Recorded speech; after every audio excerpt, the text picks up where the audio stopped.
Yeah. Ding ding ding ding ding ding ding ding ding ding ding ding.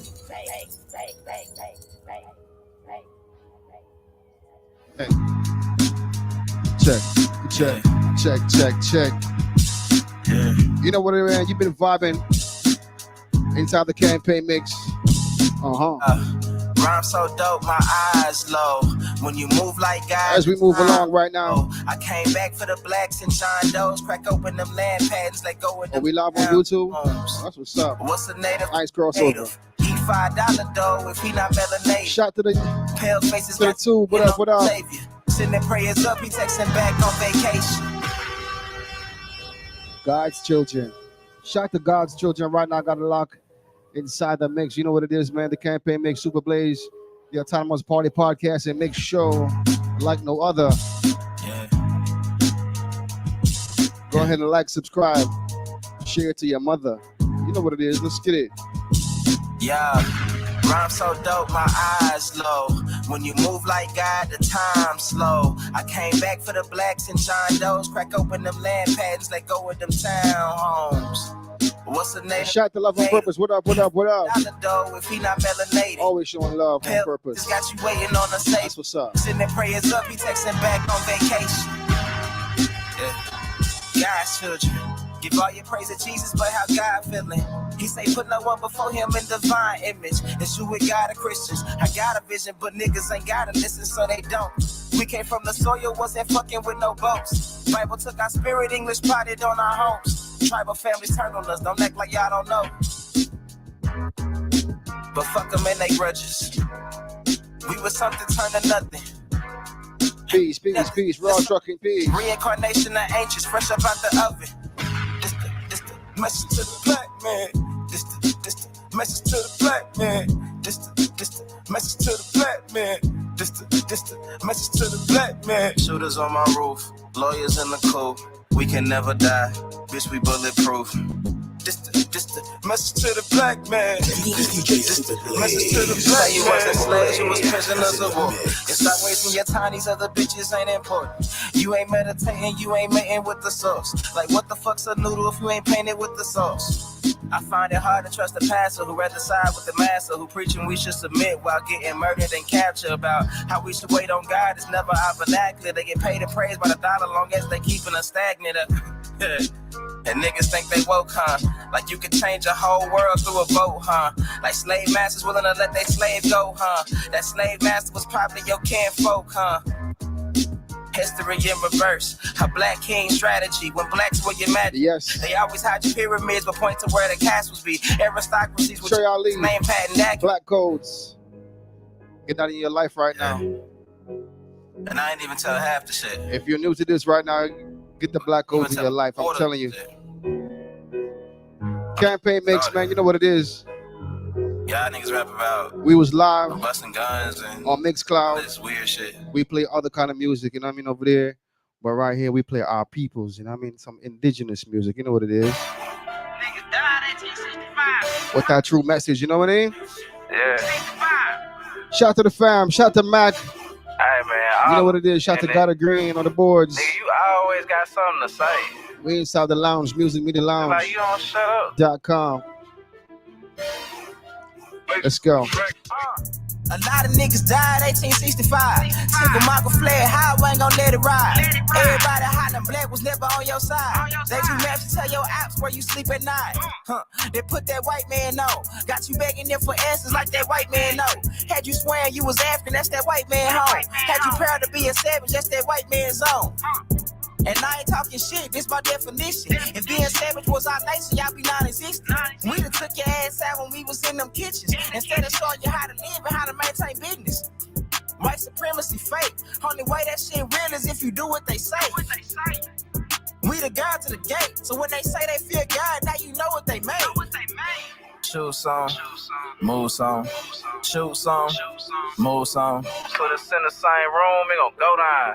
Hit a nigga with that boom, he gon' go down. Shoot some, move some, shoot some, move some. Put us in the same room, he gon' go down. Hit a nigga with that boom, he gon' go down. Every day my niggas dying, they don't know the truth. How the hell you close to God, we don't know it's you. Yo, how the hell you supposed to survive, we don't know the shoot. He should've died, you let him slide, cause he look just like you. I tried to tell him all skin ain't kin. Everybody ain't your partner, everybody ain't your friend. How the hell they supposed to help when they the ones that put you in? They don't struggle how we struggle, they can't get it how we live. Can't be scared to die when we already dead. Either way, your life is stake no matter how you play it. My higher self said we should choose remain godly. My lower want these motherfucking bodies. Infiltrate they circles like a motherfucking Audi. Take them to the south and put them down like OG Bobby. They don't want equality in this club, they want these problems. Killers right beside me, slam full of chicken moppers. Shoot some, move some, shoot some, move some. Put us in the same room, he gon' go down. Hit a nigga with that boom, he gon' go down. Shoot some, move some, shoot some, move some. Put us in the same room, he gon' go down. Hit a nigga with that boom, he gon' boom. Who they think they better than? Ain't no comparison to the so-called black or African-American. You can drop the African, keep the American. When we say Aborigine, it make their world in. Fire, fire, fire, fire. Yeah, you listen to Super Blade. Let's go. DJ Super Blade. It's in the mix.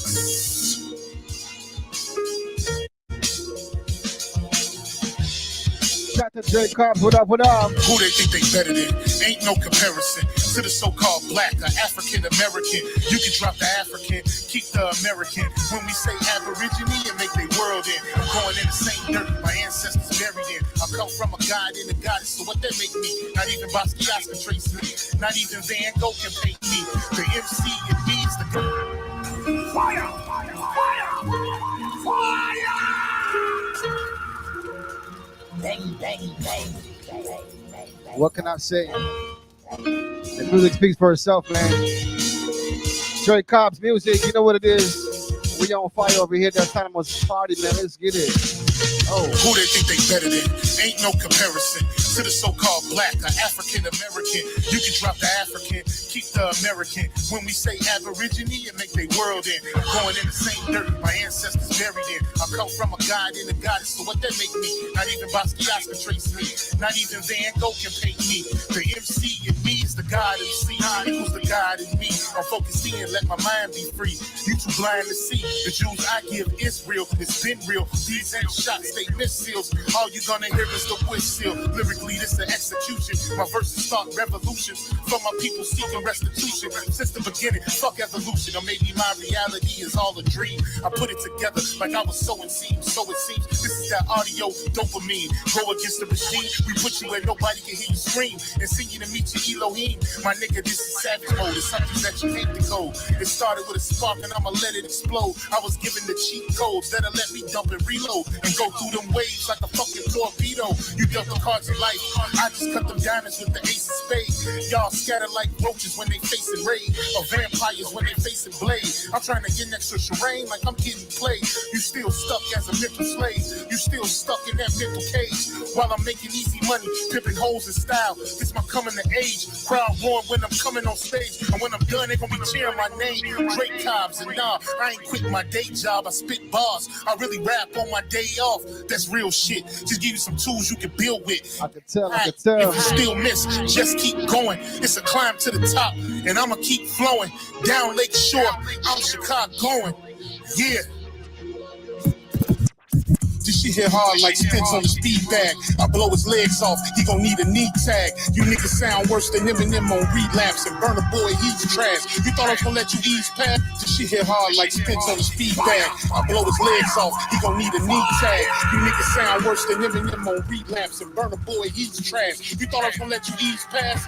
Running your mouth by taking our culture. Treat this nigga like brisket and slow roast him. Roll up an Akon pack. I ain't ducking smoke, I just inhale and blow. I'm on demon time and I gotta hellish flow, the 40 spiritual. I'll make them see the Holy Ghost. Let's bury these niggas and raise a toast to the Aborigines. That's from time immemorial. A tauntaun is from the soil. Every rhyme is that cook coke, that hard boil.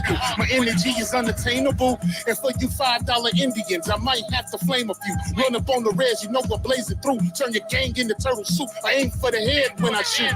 I take your top off like you do the coop.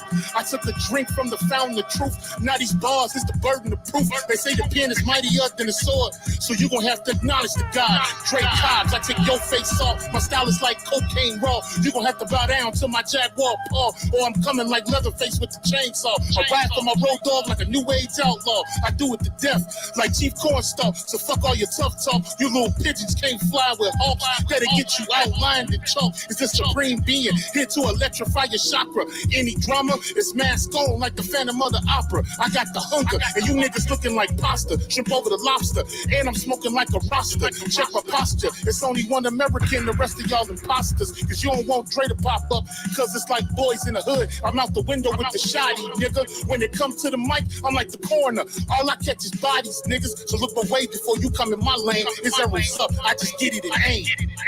Yeah.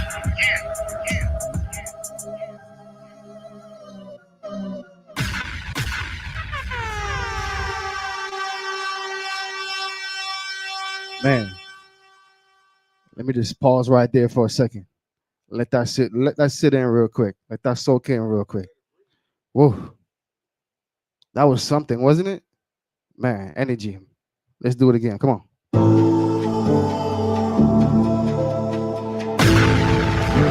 Super Blaze campaign makes you know what it is, man. We are live over here. We are live on this side. Let's get it. Back in the saddle.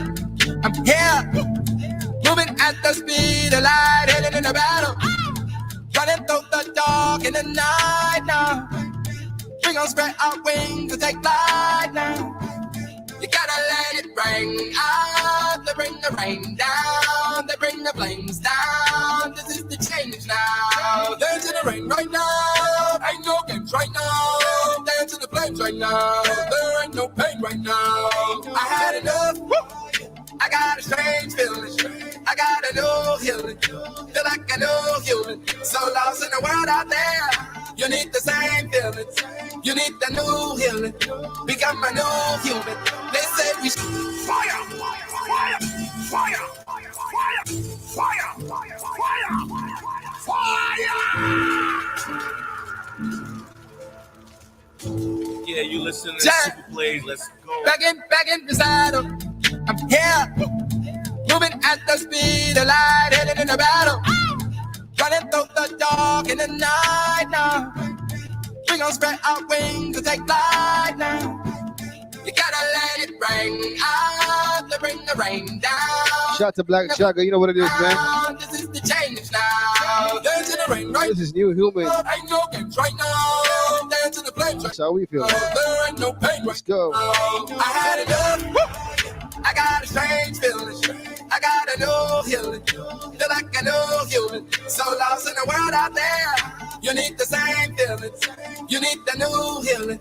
Become a new human. They say we strange. It's blood that's in our veins. Heaven's on the way. Love's the only way. Yeah, we going up. I got a strange feeling. I got a new healing. Feel like a new human. Let out the old things go. Let out the good times go. Let out the old things go. We came to rock and roll. Brand new side with a brand new vision. We all gotta win now. My heart is all in now. Committed. Brand new life with a brand new living. Yeah. Get it the kid now. Singing in the wind now. You gotta let it rain out. Yeah. They bring the rain down. Yeah. They bring the flames down. This is the change now. Yeah. Fire! Fire! Fire! Fire!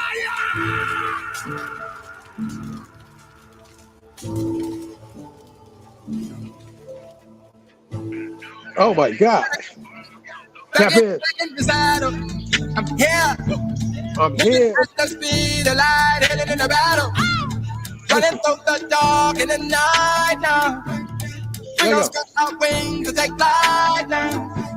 You gotta let it Rain out, bring the rain down. It's been raining all week over here. Down, this is the change now. Come on. Right now, ain't no games right now. Dance to the flames right now. There ain't no pain right now. I had enough.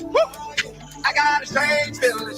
I got a strange feeling tonight. Feel like I know human. So some numbers on the board. Out there. You need the same feeling. You need the Let new go. feeling. We got my new human.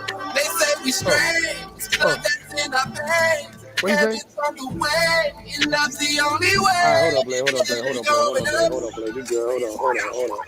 We going up. I got a strange feeling.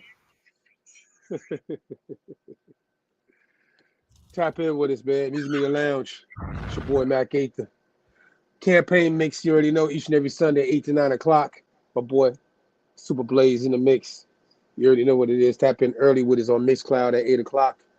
Crossover on 8:45 p.m. It's Campaign 24. That's what we're going to call it. Shout out to last year, though. You know what I'm saying? Got us here, though. You know what I'm talking about? It was DOF 23. Yeah, DOF 2023 was a good year for us at the campaign. Shout out to the party. You know what I mean? Shout out to the ministry. You heard me? Yeah. Shout out to the nation of people. The most highly exalted nation of people marooned on earth. That's the Lusti Amakara, yo. You dig? And also, again, shout out to all my indigenous, all my maroon, all my aboriginals out there. Feel me? Shout out all my muskies.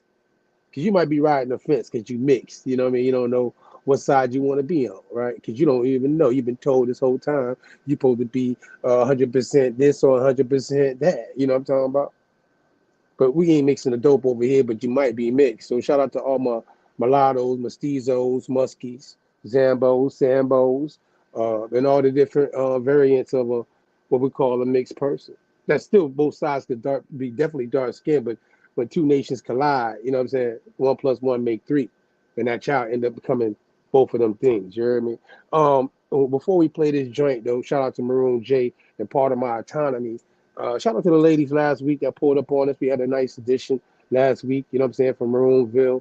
Those Maroonville conversations.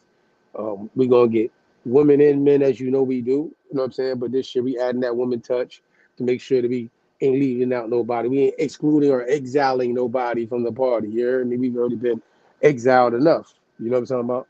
Yeah, so shout out to my ladies out there. Shout out to Miss Sherry, Lashana, Miss Annette, you know what I'm saying? Bria, you know what I'm saying? Shout out to Nancy, my wife, yeah. You know what I'm saying? Shout out to the ladies in the party, you know what I'm saying?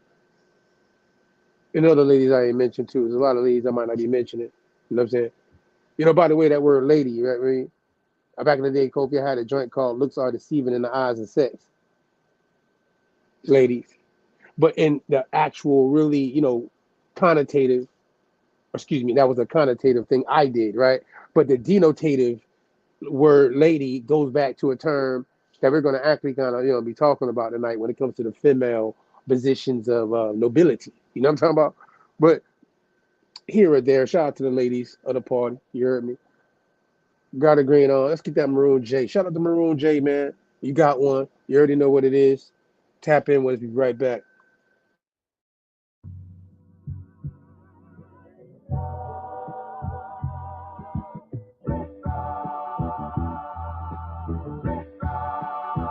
This could take quite a bit of time.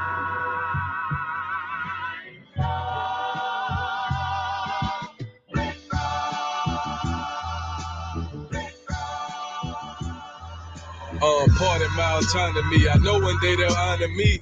This ain't pertaining to 28 Deuteronomy. Self-determination, controlling our situation. Ain't no more indoctrination from pale faces. How the fuck you bummy and broke with a pair of races? My lineage free people of color with a left make each nigga. This right here maroon, now it ain't burgundy. If you plotting murder, I'm certain that you'll need surgery. Hurt from when the burner squeeze. Protecting tribe business. Only consulting with governments, tribe to tribe with it. Please don't confuse us with those considered native. Semi-autonomy never was in our nature. Just address me as Esther Lusty. Wild Indian status and Cherokees riding Ruchis. In my war bonnet, if you want it, bring it to your region. And black horses, the same color the European. Pardon my autonomy. I know one day they'll honor me.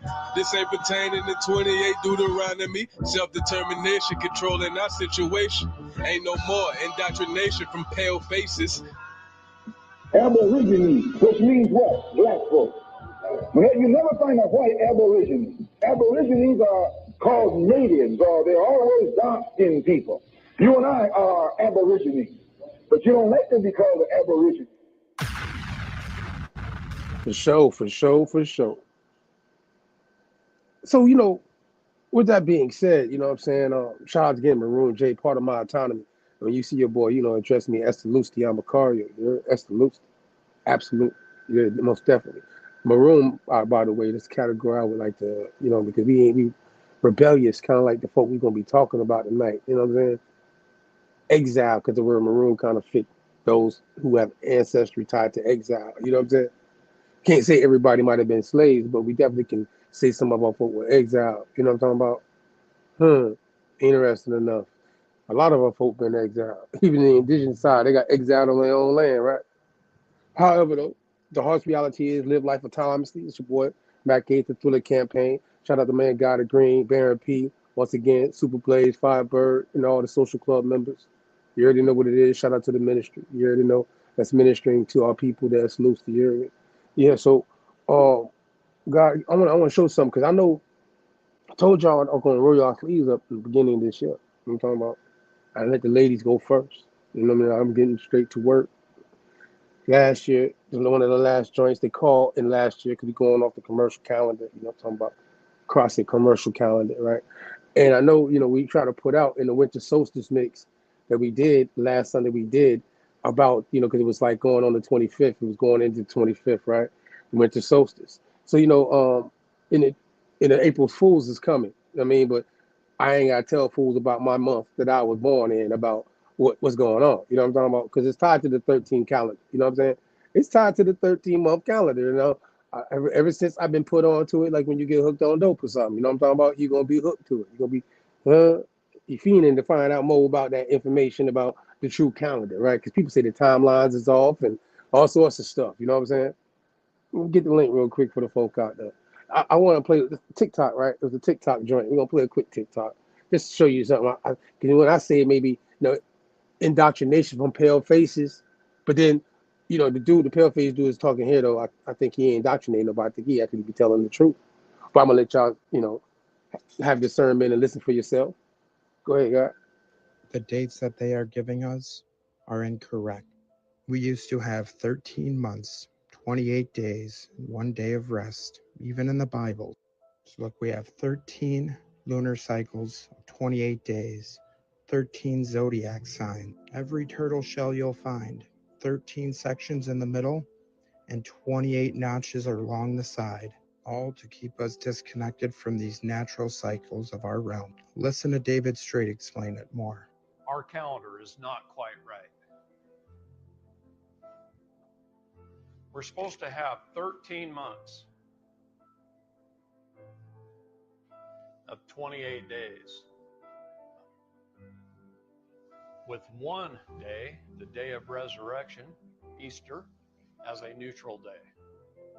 That's our 365 days.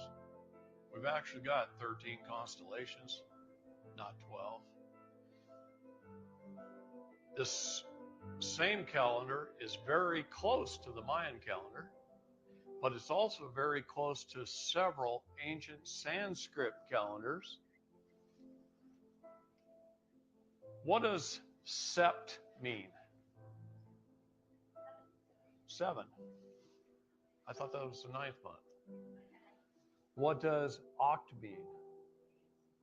What does nov mean? What does dec mean? It's supposed to be the 7th, 8th, 9th, and 10th month. Jan is 11. Feb is 12. March is 13. April is our first month. Babies are born in the spring, the 1st of April, Easter. This is the start of our new year. It's the start of spring when the flowers start coming up, the grass starts coming up, the trees start leafing out, the babies are born. That's the first day. Our neutral day, day 1, the day we rest and celebrate the resurrection, the new beginning, the beginning of Christ. April is month 1.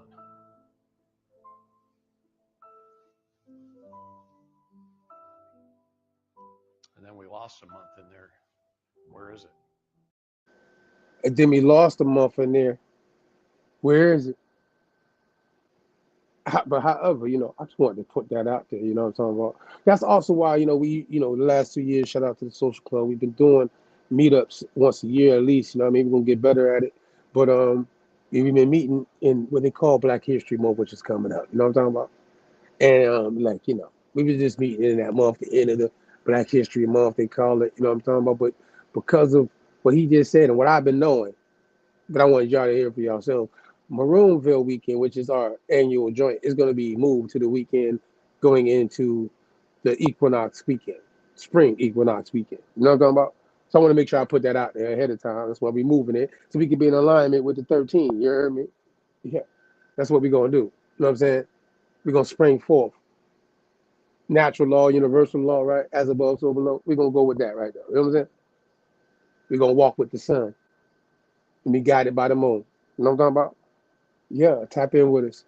So, look out for the information that weekend coming up, 22nd through the 24th March. You know what I'm saying? Maroonville weekend, spring solstice. We're going to be tapping in. Tap in with us. Tap into that energy. You know what I mean? We're going to spring. More people come together. We're going to spring some shit forward. You heard me? It's a campaign year. Now, all right now. Now, listen in. Tap in. I don't be thinking I'm tripping. I ain't capping. Check out my joint, though. This is winter joint. So I wore one of my old school joints. You know what I'm talking about? Yeah, you see this joint. You know what I mean? Old school with it. Talking about match my maroon shirt. You know what I mean? I'm like, no, I'm gonna rock this. I ain't rock this in a minute. You know what I'm saying? But it was kind of nippy and cold outside. You feel me? Let me go ahead and throw on my little old school joint. You heard me? Yeah. Play alike. Play alike. Yeah, but still though, I'm a man of many hats. You know what I'm saying? I'm in really hats. I ain't gonna front.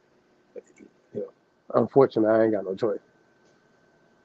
So at the same time, pull up 90 before we go into the next part, because I'm not beginning the Jacobite edition from Babylon to America. We getting ready to go into it, so we ain't gonna waste no time. I just wanted to make sure I gave you that little update on a couple things and let y'all know what's popping. You know what I'm saying? What up, 9 Ethan? Shout out to everybody that's in the chat that's tapped in with us live, and shout out to everybody that watches this after the fact.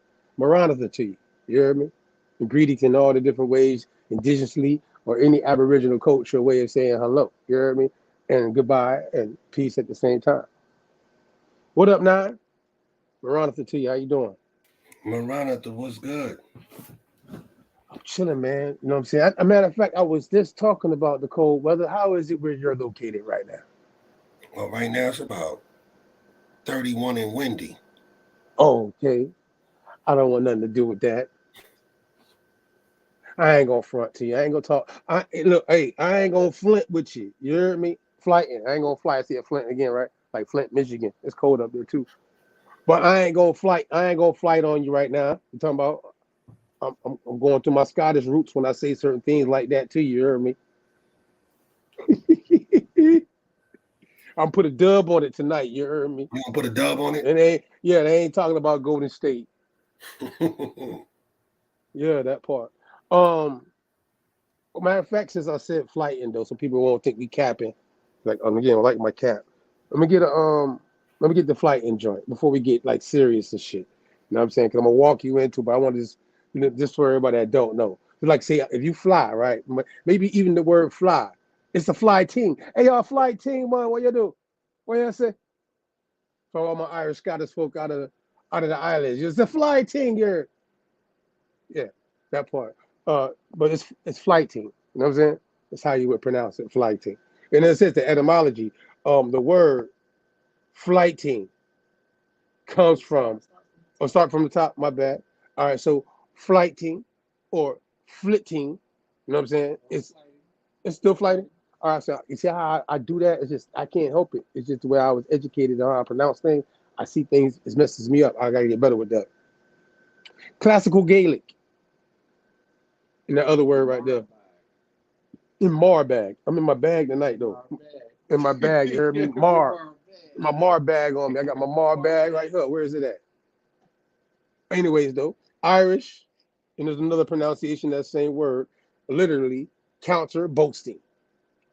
Is a contest consisting of the exchange of insults between two parties, often conducted in verse.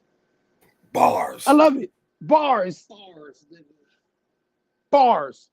Before bars was even called hip-hop bars. You know what I'm saying? We got some Scottish folk flighting. You heard me?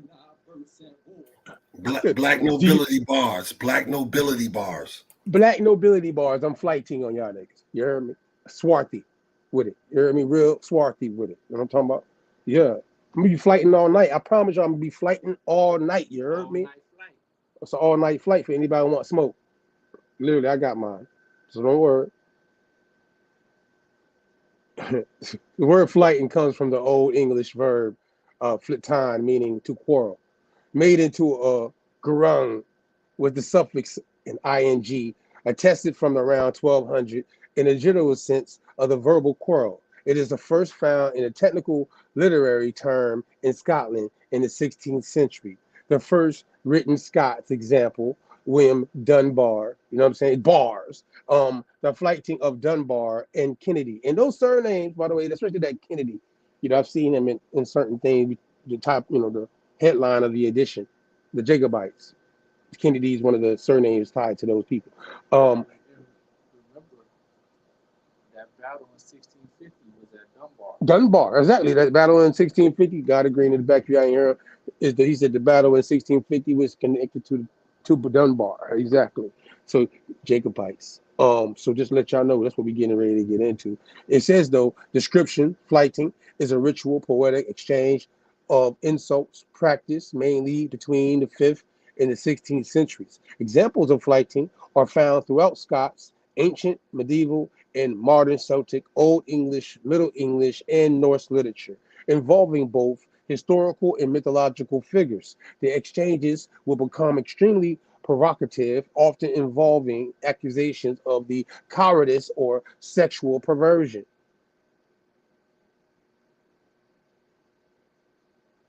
So, you know, nah, we ain't got to do all that. I just wanted them to see fighting, you know what I mean? You know, you go back and check it out when you get a chance.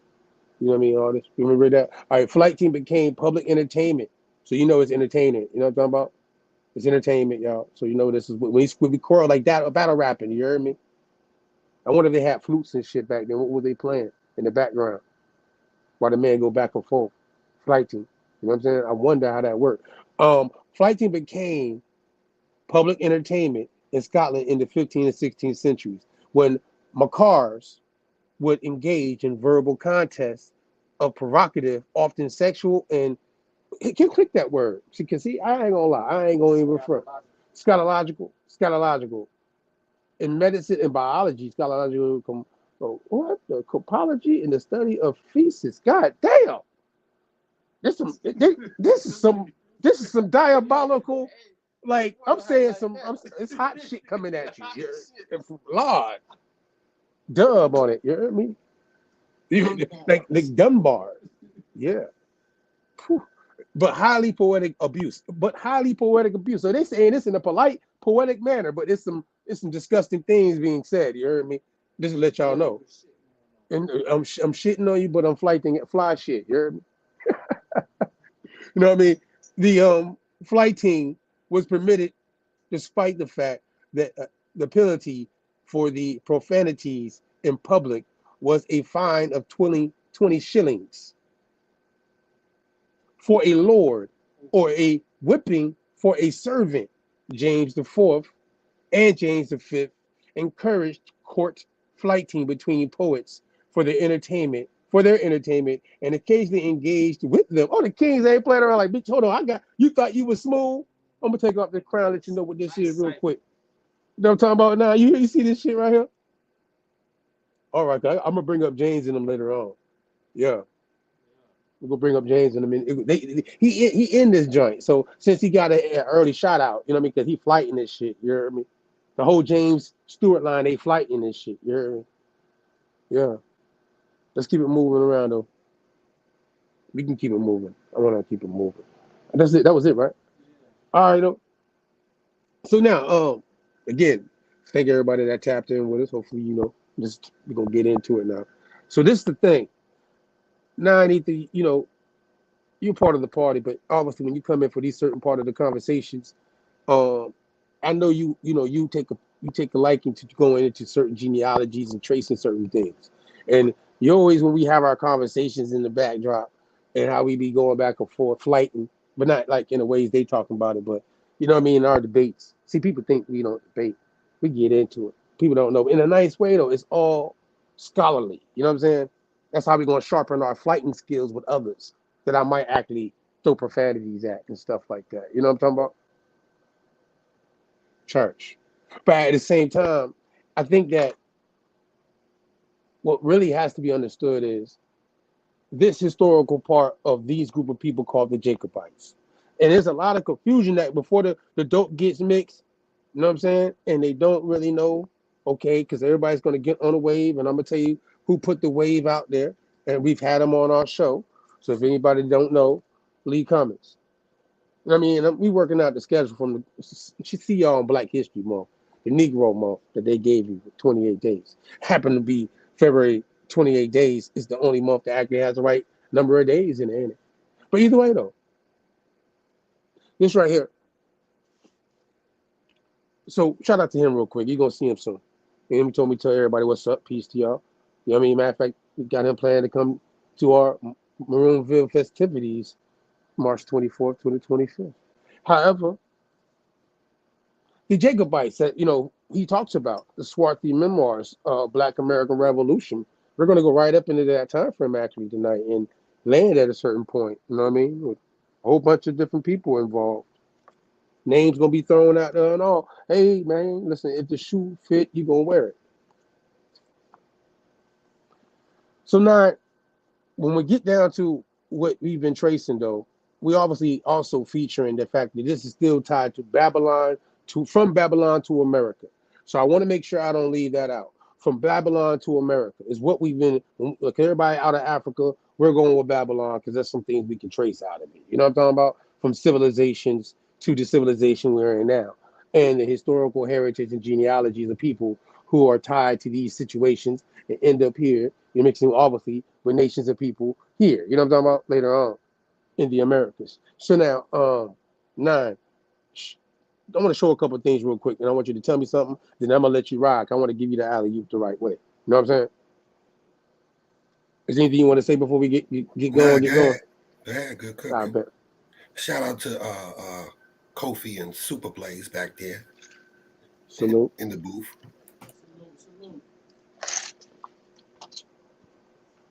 All right, so look, people have been talking about the Jacobite. So it was the Jacobite editions, and obviously most people popularly, because of, like I said, Lee Cummings and certain things they're learning, they will know about the Jacobite thing tied to King James VI, popularly, who didn't author, but obviously, when I say author, told, because he was in a position of power to put out a version with his name on it, the 1611 KJV, you know what I'm saying? King James the fifth, or six, excuse me, 6. But see, his name James, that's English. We know also Jacob, and I know some people are gonna say to me, but save me tonight on that part, because we all know here that there was Y's, and dealing with the Greeks, they were dealing with I's. You know what I'm saying? So I don't want nobody thinking that we don't know that. We ain't mixing no dope up. We ain't gonna try to, well, the maps ain't right because of a letter. You know what I'm saying? It's just, okay, they're using J's at this point.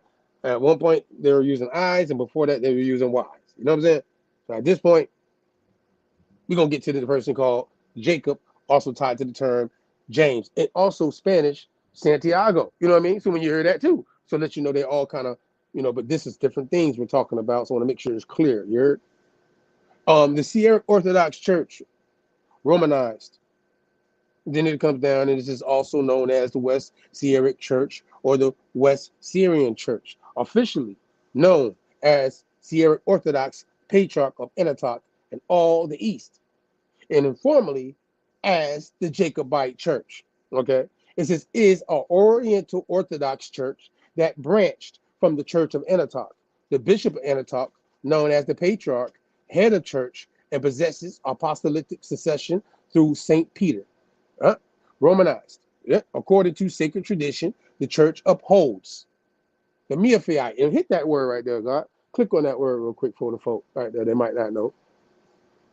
All right, and that word right there, as it says there, Christological doctrine that holds Jesus, the incarnate word, is fully divine and fully human in one nature. It is the position held by the Oriental Orthodox churches and differs from the Chalcedon position that Jesus is one person in two natures, a divine, and we're going to keep it moving. So look it up if you want to. I want to make sure you just know that word right there and what it relates to. Now, as it comes right after that, the doctrine of Christology and employs the liturgy of St. James, associated with James the Just, also called James the Less, James sons of Alphaeus, and that right there gets interesting, right? But I'm going to, I think that's where people get confused, right? Because also what people don't know is James the Just is also known to be the half brother of Jesus. So that's what makes things like, oh, what's going on? Maybe that's why people don't want to go into it within the church or within the ministries. But we're not dodging because we're dealing with history. You know what I'm saying? And it's nothing to do with us because we're outside of the church talking about this conversation of the historical parts of these things, right? So either way, this guy, James the Just, click on James the Just real quick, y'all. See, that's the picture they're going to show you there, right? That's the interesting picture they're going to put there for you to kind of see. But this is the thing, right? This is the catch. Isn't that the link I got next anyways? Click on that link right there. Let's go into it, because that's where I had next anyway. That was going to be the next one. All right, so now we're going to slide down real quick. See how we're going to say, real quick, though, where you say, Jacobus with the I, just so everybody think I was capping or something, right? So you get your Jacobus, right? You see that? Yaakov, you know what I'm saying? However you pronounce that with the Y, you know what I'm saying? We're going to come across here. You see, there's an I again, depending on Greek, Latin, you know what I'm saying? Very Jacob. See, all them different names associated with them, so you know that I ain't capping, you know what I'm saying? Just like King James could be also called King Jacob, you know what I'm saying? They left out Santiago because they weren't using this yet. It's Latin. That's later on. All right. So now, when we get down to slide down, because the main thing I want to show you, see how they show this dude, this guy right here. Look at the picture they depicting this in the Neo-Byzantine icon of James, right? No. Let's get to the one they got from the Russians, though. You know what I mean? Because the Russians been talking, they've been out there doing their thing and they've been saying certain things. So I want you to see what they got in their actual churches to this day about images of people such as James the Just, right? So let's slide down a little bit real quick, just so people can get some context.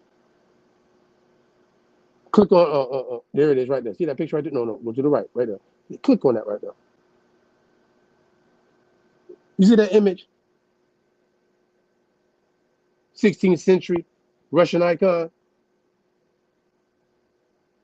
He clearly the dark-skinned brother, ain't it? James the Just. I want to make sure you see that, because there's a liturgy in the church. They can't go around it. He's the bishop of the Church of Jerusalem. In the liturgy, even after the Church of Jerusalem falls, the Roman Catholic, Holy Roman Christianity time frame, his liturgy is there, especially on the eastern side. They got churches with their names after him. You know what I'm talking about? I just showed you that before we went into that. So I want to make sure you know that the word Jacobite in its originality is tied to this man right here, who's supposed, as they say, to be the half brother of Jesus.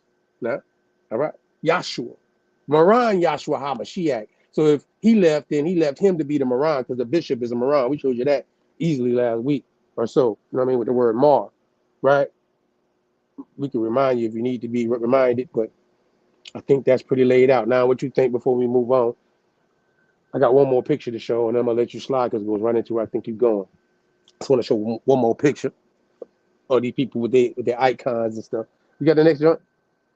Move on along. We can keep Hellenistic. Because, yeah, you already showed the James Just joint, so we don't even got to go back there. See how it was early in there. But I didn't want to mess up, so I gave it to you that way just in case. But it worked out perfectly accurate. Just so I can keep it flowing on a part of what we getting to. You know what I'm saying? Just to lay out some things. Because people don't they forgot about James. Jesus is so popular, they forgot about James. Damn James.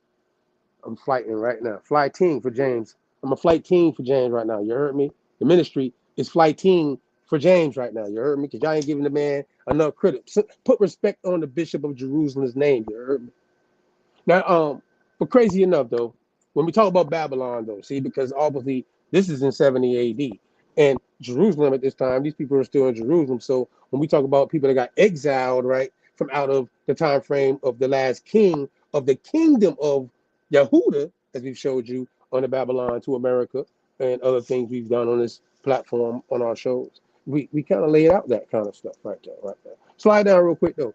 See, because I want to make sure you see it's Hellenistic Judaism before you even get to Christianity. It's called Hellenistic Judaism. Hey, they don't like to talk about that. You know what? See what I'm saying now? They don't like to talk about the fact that there's before you get to Christianity, you had to have a you know what they call it, a crossover time frame, right? You had to get you had to be Hellenized for you to Hellenized. even change the ways of what you were used to, you know what I'm saying, or what you were supposed to do of the law, because you're underneath different jurisdictions that I guess religiously don't want to admit to happen, and but people did underneath the veil of certain religious terms or identities or creeds. Slide down though. I want to get to the picture. That's all I want to do is show something that they got in here. Slide down. Because this is all kind of like, no. See why you acting like that? Oh, yeah, right there. You see that guy right there? Click on that link right there. Look at that. Make them bigger. You see the complexion of that man right there?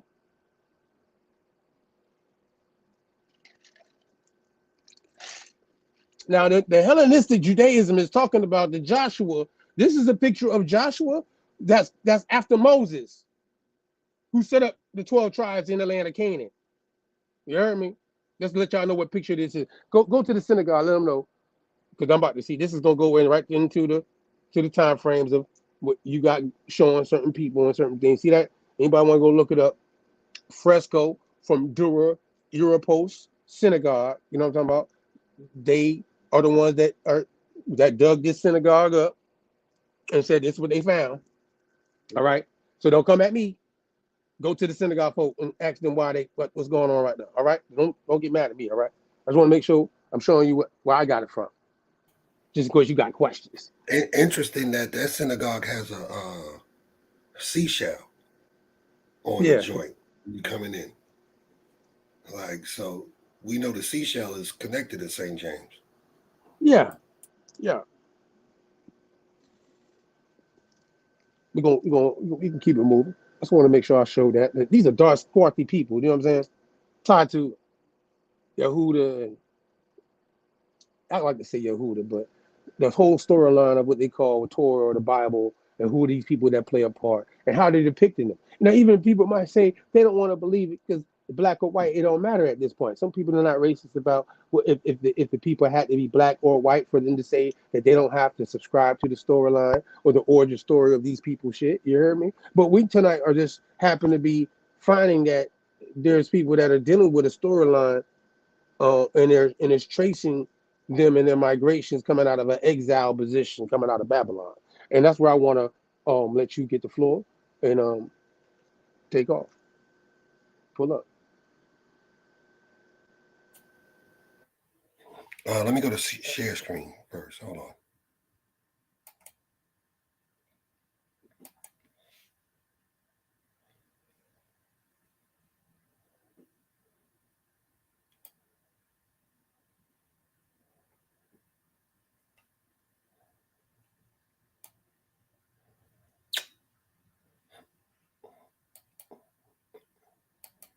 You see me back there?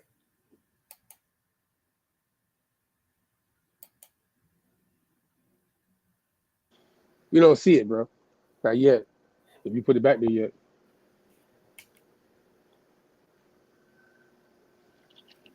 Hold on one second. Technical difficulties. It's all good. I think I did good with getting through. I want that easy part to get you here. So, you know what I mean, get yourself set up because we're going to take them on a little walk on this one right here. Give me time to get my mind right. You know what I'm talking about?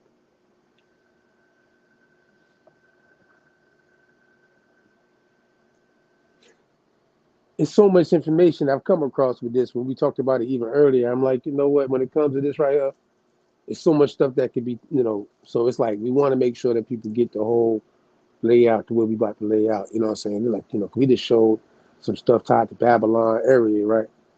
I think people also too. I've seen some people this week while he's getting that right in conversation. They might have been flight team. You know what I'm saying?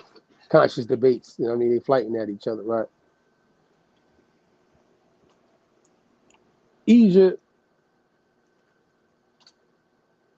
and the people of their kingdom of Yahuda, with the last king that he's going to be talking about coming out. That you got it back there, all right? They just so you know, I don't think we said that yet. Is that the King Josiah, and not the one they showed in that picture just now, in that synagogue. That's the one that came after Moses. That's the Joshua after Moses. The one that we're talking about right now is tied to the time frame of his ancestors actually that fall to Babylon. But see, technically, they say it like that, but they didn't really technically fall to Babylon. They fell to Egypt. King Joshua fell to Egypt, and then Egypt fell to Babylon. And then you got to go into the storyline of King Joshua's, children and their positions supposed to be of reigning over their folk in that time frame, and they're underneath Babylonian jurisdiction and etc. Nebuchadnezzar, and then right there, that's right. That's where I think you about to land at, right? No. Yeah. You can see it on the screen. Oh, we ready. Pull up. Yeah, we pull up. Yeah. Hold on. Make it a little bit bigger for the folk.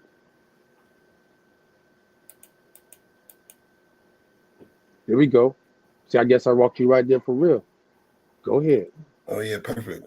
Josiah Ha-David, 16th king of Judah, sometimes shown as the 18th king in some pedigrees. Basically he restored the temple and ordered the Levites to put the Ark of the Covenant of Yahweh back in the temple. See Chronicles 2, chapter 34-35, born about 648 BC, died in 609 BC in Medigo, in the Battle of Medigo with Necho II of Egypt, like you said earlier. So in the Battle of Medigo, which his other son, Johanna, was killed too, who has a seed of the princess Tamar Tefi.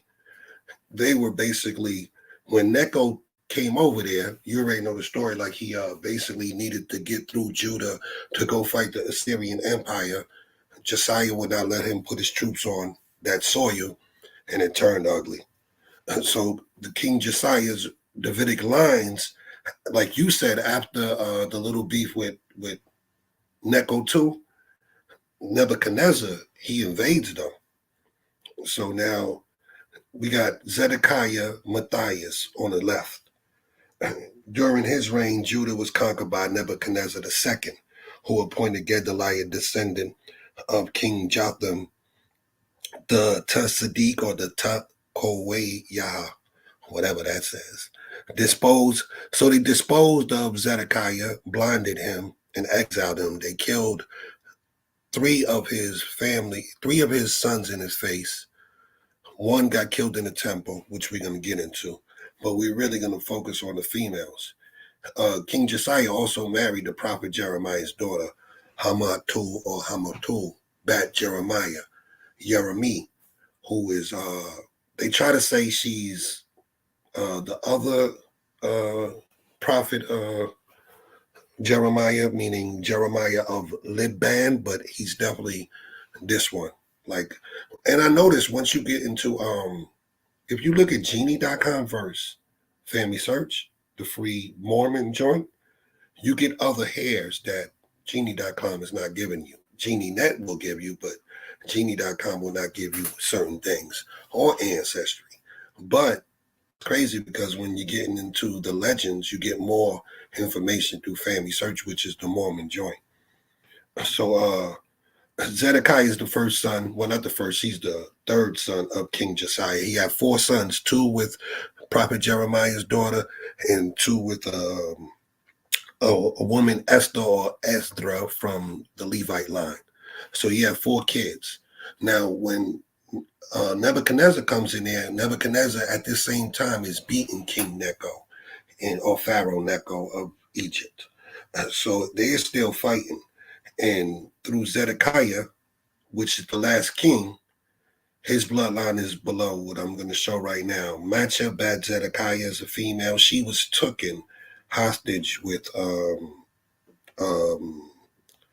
mother, and Jeremiah escorted her, but he came back. So Matcha Ben Zedekiah was exiled to Egypt under Necho II. Samuel, he was killed in the temple. Tamar Tefi Bat Zedekiah, she ended up in Ireland, which we're going to show. Matthias or Mattathiah Ben Zedekiah, he was boiled in a big pot by Nebuchadnezzar. Him, Melquise, and Yeremiel, these three were all put into a big, concentration camp type thing from Nebuchadnezzar. So when you look at their history, them three were known to be boiled in oil in front of Zedekiah. Then you have Molech ben Zedekiah and then T. Tamar Tefi. You will notice that they got a Tamar Tefi Bat Zedekiah and a T. Tamar Tefi. Tamar Tefi is a title. Some believe it means crown prince. Tamar's crown princess. Tefi is supposedly adorable and confident. But down here you will have, like I said, Melquise boiled in oil, Samathel secretly killed in the temple. Now we're going to get to Molech or Molech ben Zedekiah. Molech is touted in the Book of the Mormons to have escaped Nebuchadnezzar's slaughtering of his brothers and made it to North America as prophet and progenitor of the Molechites. The Book of Mormon reads in Helaman 6:10-11:10, now that the land south we call Lehi and the land north we call Molech, which was after the son of Zedekiah, for the Lord did bring Molech into the lands of the north and Lehi into the lands of the south. And behold, there was a manner of gold in both these lands and silver, of precious stones of ore of every kind, and there were also curious workmen who did work. When they say curious workmen, they talk about people of the craft. So when you see them saying in these books, curious workmen who are doing alchemy, because this whole sentence is about alchemy, basically refining it to become rich, because they say at the end, refining it to become rich. So Prince Molech ben Zedekiah would have landed in North America in 587 or 588 BC as the lone male survivor of the Babylonian king Nebuchadnezzar's eradication of the male line of Zedekiah via Josiah. So we got 3 kids killed in his eyes, and then he's blinded and taken away.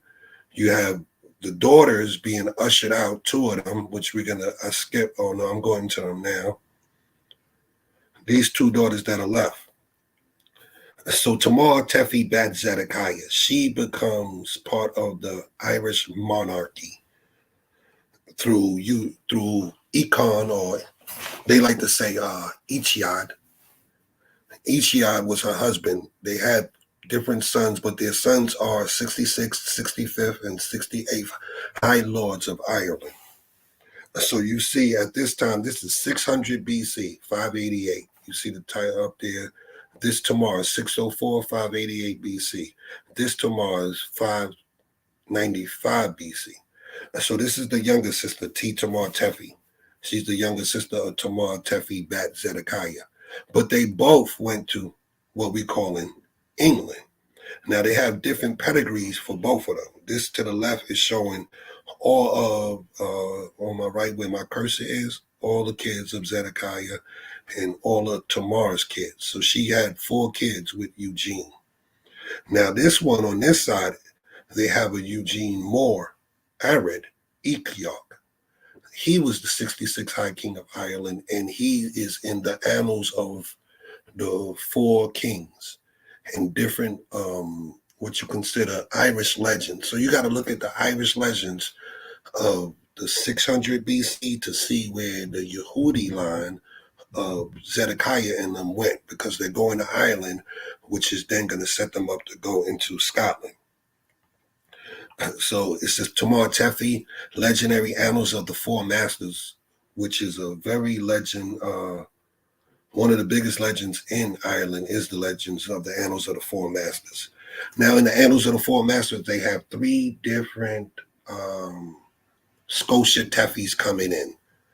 I didn't say it earlier, but most of the Tamar Teffis are considered Scotias. So you have 3 Scotias in that legend, one from the 2400s around Aaron and Moses, one from the 1600s, and then one from the 600s. We're talking about Tamar Teffi, Scotia, of the 600s in this time. So she, over here, if you look at this, Tamar Teffi, Ali Ain, he is progenitor of Scottish Highlands East. So they will be in the Scottish line. But all the Tamar Teffis, if you notice, most of these people, even way back when you get into the first to third exiles of Babylon, the first to the third exiles of Babylon, Zorobabel's son married a Tamar Teffi. So you will see a lot of Tamar Teffis or T Teffis in the Judaic bloodlines of King David and Josiah. Now, I'm going to show you, this one is a little different, but this is one of the Tamar Teffis, meaning they tried to put her in, because this is the same as Tamar Teffi up here, but they try to put her in Spain, using the same 66 High King of Ireland, Eugene Moore, Mac. So they're using the same king as the basic children, but they're saying that this bloodline, when you see the BACHTIR, Tamar Teffi Hija B Bachar or Bachar, that's coming from Spain. But we know there is no Spain in the 600s, it's Lusitania. So we got to get in chronological order of 600 BC, there is no Spain. Hey, hold on real quick, too. Real quick. The fact that it shows how you're laying this out and what them, where they see the M-O-R, you know what I'm saying? Mm-hmm. We know that word M-O-R is now, these folks' lineage goes back as you're showing it, but the position they're in underneath a Christian rulership, you know what I mean, and jurisdiction, the title they have is More, M-O-R. You see what I'm saying? Isn't and they coming from the exilarchs that had the MAR. They're coming from the exiles. This is why we get to show you they're coming from the exiles. And while they're in the 600 BC to about 200 AD, they're considered Mar, M-A-R. Now, if we're showing you, they, like you said, you are Mar in 600 BC as a high upper echelon, close to Nasi, which means prince, but you're dealing with that high status in the Yehudi faith, or if you want to say it. But then when you go to Ireland, you got the M-O-R. And then you had the M-A-I-R, which was still Mar, and different derivatives of M-A-W-H. No, excuse me, M-A-H-W. So it's like Mar, M-A-W.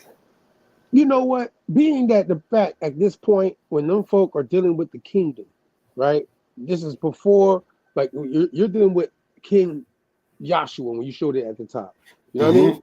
And so that's a lineage at that point. We're not even talking about the religion, because people underneath King Joshua's thing, even when you read it, he's telling you that he's making people reform to a situation. You know what I mean? But that, and this so is Joshua's granddaughter. You know, this is his granddaughter, Tamar Teffi. This is his granddaughter going the genealogy, right? Yeah, that's why we have to show that this is his granddaughter, Zedekiah's daughter. Zedekiah already got, he got snatched up, he got blinded, he was sent into exile. And we see that, like I said, the Mormons got one son coming to America in their book. And you got the 3 kids that are slaughtered in the pit in front of the Temple Mount. You have a mysterious Macha who we don't know what happened with, because Necho took her. So she could have ended up either in the courts of the Pharaoh Necho in Egypt, because they like to keep women, because Macha would have been the oldest daughter. The 2 T Teppies would be the younger ones. Woo. All right, but you see the Moor princess over here to the left, Afa or Eva Mac, Eugene Moore, princess. So they were giving that to what? Like you said, more. It was going interchangeable. These are the princesses of Ireland. Right. In 200 BC, excuse me, AD. 500 BC, 550 to 570 BC. Okay, BC. All right. Now I jump back real quick just to show the Tamar Bat Yahana thing, which is just to, this line is just to show you that in Babylon, this Tamar Bat Yahana, she had a daughter that went to Ireland as Tamar Bat.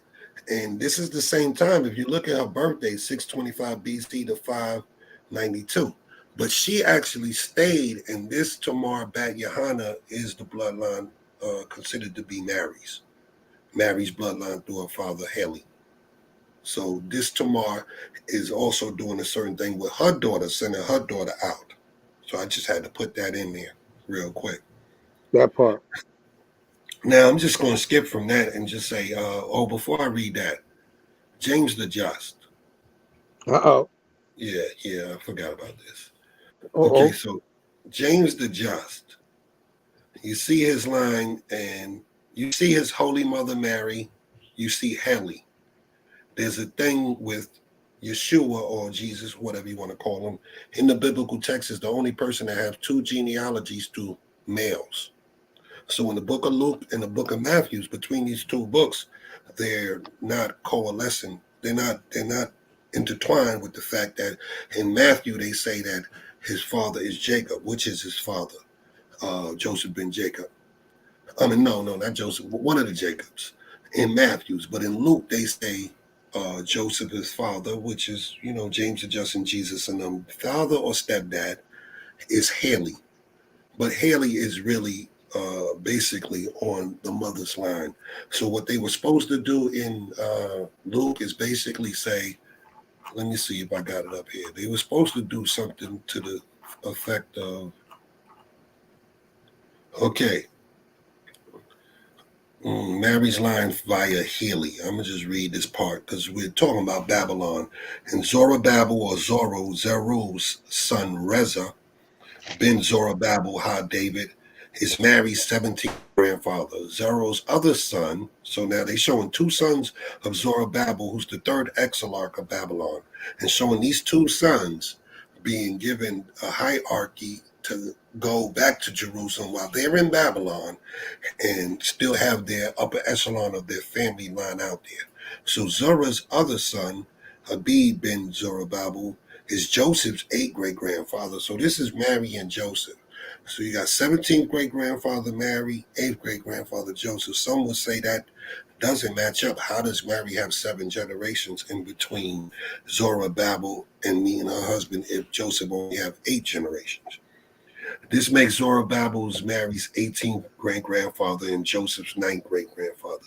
Now, some will say that there are too many generations in Mary's line via Haley than in Joseph's line via Jacob for both to come out of Zorobabel's 2 sons.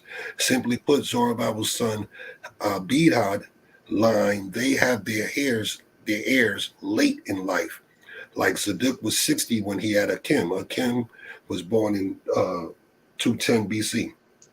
Hakim had his son Eliad at 40 years old. That's putting 100 years in a generation. So when they have their third kid, if the third kid is 20 years old, that's 120 years just for 3 generations on the more kingly side, because Mary came from the priestly side and Joseph came from the kingly side. So the kingly side didn't marry as often as the other side. But it basically says now Yeshua himself, this is how Luke, I'm going to go down to this one. This is how Luke 3:23 should look. Now Yeshua himself was about 30 years old, the son, so it was thought of Joseph, the son-in-law of Haley. It doesn't say son-in-law in the biblical text. It's supposed to say son-in-law, so lost in translation. If they don't put the son-in-law, you would say Joseph has 2 fathers and either Matthew or Luke got it wrong. It's just that one of them is hiding Mary without naming her. So if it reads like this, it would show that Haley's the daughter of Mary without even naming her. So basically showing that bloodline. But we're going to go jump right back to James the Just, and I want to show you where his James the Just and the so-called brothers of Yeshua, like you said, they all their family ends up in Ireland and Scotland. So through James the Just, you will see Bran the Blessed. So Bran the Blessed, who you will see on my cursor, if you can see my cursor. Yeah. Okay, yeah. Bran the Blessed. Caradoc Bran, King of Britain. This is coming straight out of Josiah's line, through this line. Now I'm just showing you that these people, when you look at this line, you have most of, here it goes against James the Just, they showing you down there. Pendurum or Penardum was Pendragon. Pendragon was a title of the elite. So they have it a little bastardized there. But Caradoc Bran, King of Britain. So now I'm just going to jump down here. Here go Bran. I'm showing you again. They're calling James the Just Joseph Arameus here. Now this is in the book that I'm going to put in the chat, which is Bloodline of the Holy Grail. I'm going to put this in the chat. Bruh. Hold on. Let me put this in the chat real quick. Bran. Bron. You see it? You see Bron? LeBron, bitch. You see Bron up in there? I see Bron. No, yeah. Okay, let me come back to it. Where I was at. I see the chart. Shout out to the author, you hear me? I ain't got nothing line with the authors. You hear me? Shout out to my authors. Oh, yeah, because they all of Arthurian descent. We know King Arthur had the story of the Black Knights that is where else? It's in legend, just like the annals of the Four Masters. So if you see most of these people that come out and we can trace Arthur's line to the same Davidic blood. Some of these people don't hit that. Some of them hit Amaru. Some of them hit Samaria and don't hit not one Judaic line that you know of. But basically going and showing that this list, I'm just going through it to get to Caradoc and goddamn. Constantine the Great is that line. And we know Constantine did some things that ecclesiastically put people. But this is who I want to focus on. Conan Merodach, Duke of Amorica, Frontier, first king of the Britons, 423. Conan Merodach or Merodach, which is Sion. He is also, through one of his daughters, set up in the High Kings of Scotland. So you see, this is the whole line of, you can get in that book that I put in the chat, that shows the Merovingian bloodline, which is the Swan Knights. They would be called Merovingians and then Grail Kings. From Grail Kings, Grail Myth, or Fisher Kings, to Swan Knights as they go towards BC era. So in the years one on, there are different titles that they're giving them. So you have Sister of Jeremanus, the Duke of Amorica, who invaded what they call Germany in his reign. Ooh, the Duke of Amorica, man. Yeah, they all the Dukes of Amorica, most of them, because you see up here, Conan, like I said, Duke of Amorica. I'm gonna tell you, they got to put their Dukes up tonight, boy. But they be flighting on them with this. They got to put the Dukes up tonight. They got to put their Dukes up tonight, boy. We flighting on them. You got Ireland through the T Tefars or the Tamar Tefas and Zedekiah's line. You get Ireland. Through James the Just, you get Britain and you get the Dukes of Amorica. Remember, this time we know Amorica to be that Septimania / France / Brittany area. Right, which is Scotland, Ireland, and all that. That's all Amorica. And, before the Holy Roman Empire falls, going into 500 AD. You know what I mean? Exactly. They gave it its name. They gave that area its name. You know what I'm saying? So, yeah, that makes sense. I mean, I want people to see it for themselves, though. That's why I'm glad you laid it out like this. This right here is very detailed for people to see. You know what I mean? And shit is like, you know what I mean? Class, you ain't get this in class, but Oh yeah, definitely. Class in session. And before I give it back, we're gonna do something else. Let me reshare. How You do know I I got read? smoke for him. You know I got smoke for him now. You know I Yeah, got. we're gonna do You know I one got thing smoke for real him. quick. How You do know I I got smoke reshare? for him. Okay, hold up. Present. You gave him the genealogy, so now I can just roll their sleeves up. Put your Yeah, dukes up. Let y'all know. Put y'all I'm gonna dukes up. give them one more just to see where you going and where you came from. You go debunk this. You Tell got me to when. put your Tell dukes me up. when you can see it. I see it. King Hosea, Okay. House of David bloodline. I see it. People don't think we don't got the genealogies and shit. Not just on our regular side, but on this side too. Y'all capping. You heard me? We flighting tonight. All right, go ahead though. So you will see the bloodline travel through the princes, and kings of Ireland, Britain, Picts, Spain, Tudor, Tdudwal is the oldest spelling of Tudor. So the House of Tudor, the House of Stuart, the oldest spelling is Tudwal, England and many others. But I want to go to the end of this chart. I'm just going to walk through this real quick. We ain't going to look at too many of them. It's going to surprise you where we get to with this joint. So right now we're in Eugene Moore. Here we seen Eugene Moore, which is Tamar Teffy. Look at Tamar Teffy, our David. Yeah. We just went through that. Josiah's up here. So we went through that, showing you that this line that I'm going to lead you out is going to go into Ireland and stay in Ireland for some time, then split up into what we call France, Britain, and every other area over there. So I just wanted to jump down and give you the end of this. The true Maxenthian, Nia, they called him Nia. He went to war and saved the Picts because he came from the king of Picts, Loyach, or what's his name? It's up there, Loich. Yeah, I call him Loyach. He came from the king of Picts, Loyach, and he's in this bloodline. Now, this bloodline is coming up to the 1500s. I'm only in the 4, so I'm going to skip to about I'm going to let people who want to read pause it. Boy. But I want to blow your mind with this when we You're get blowing it already. I'm sitting here on the show and I'm blowing, trying to keep up what you just did to me right now. Well, hold on. Let me get my breath. I'm supposed to be on a fast break. You supposed to be throwing me alley oop. I got to make sure I catch this one. I got you. I got you right now. Let me. No, you blowing them. Okay, we got shout out to my Tudor. man 9 Ether tonight with this. We in the 1300s. Let me tell you. So in the 1300s, you have Tudors in the line, and most of the ones that you see with the D bar, they were dealing with law. So now you got the Tudors coming up to Edward Tudor. We coming up to the 1400s.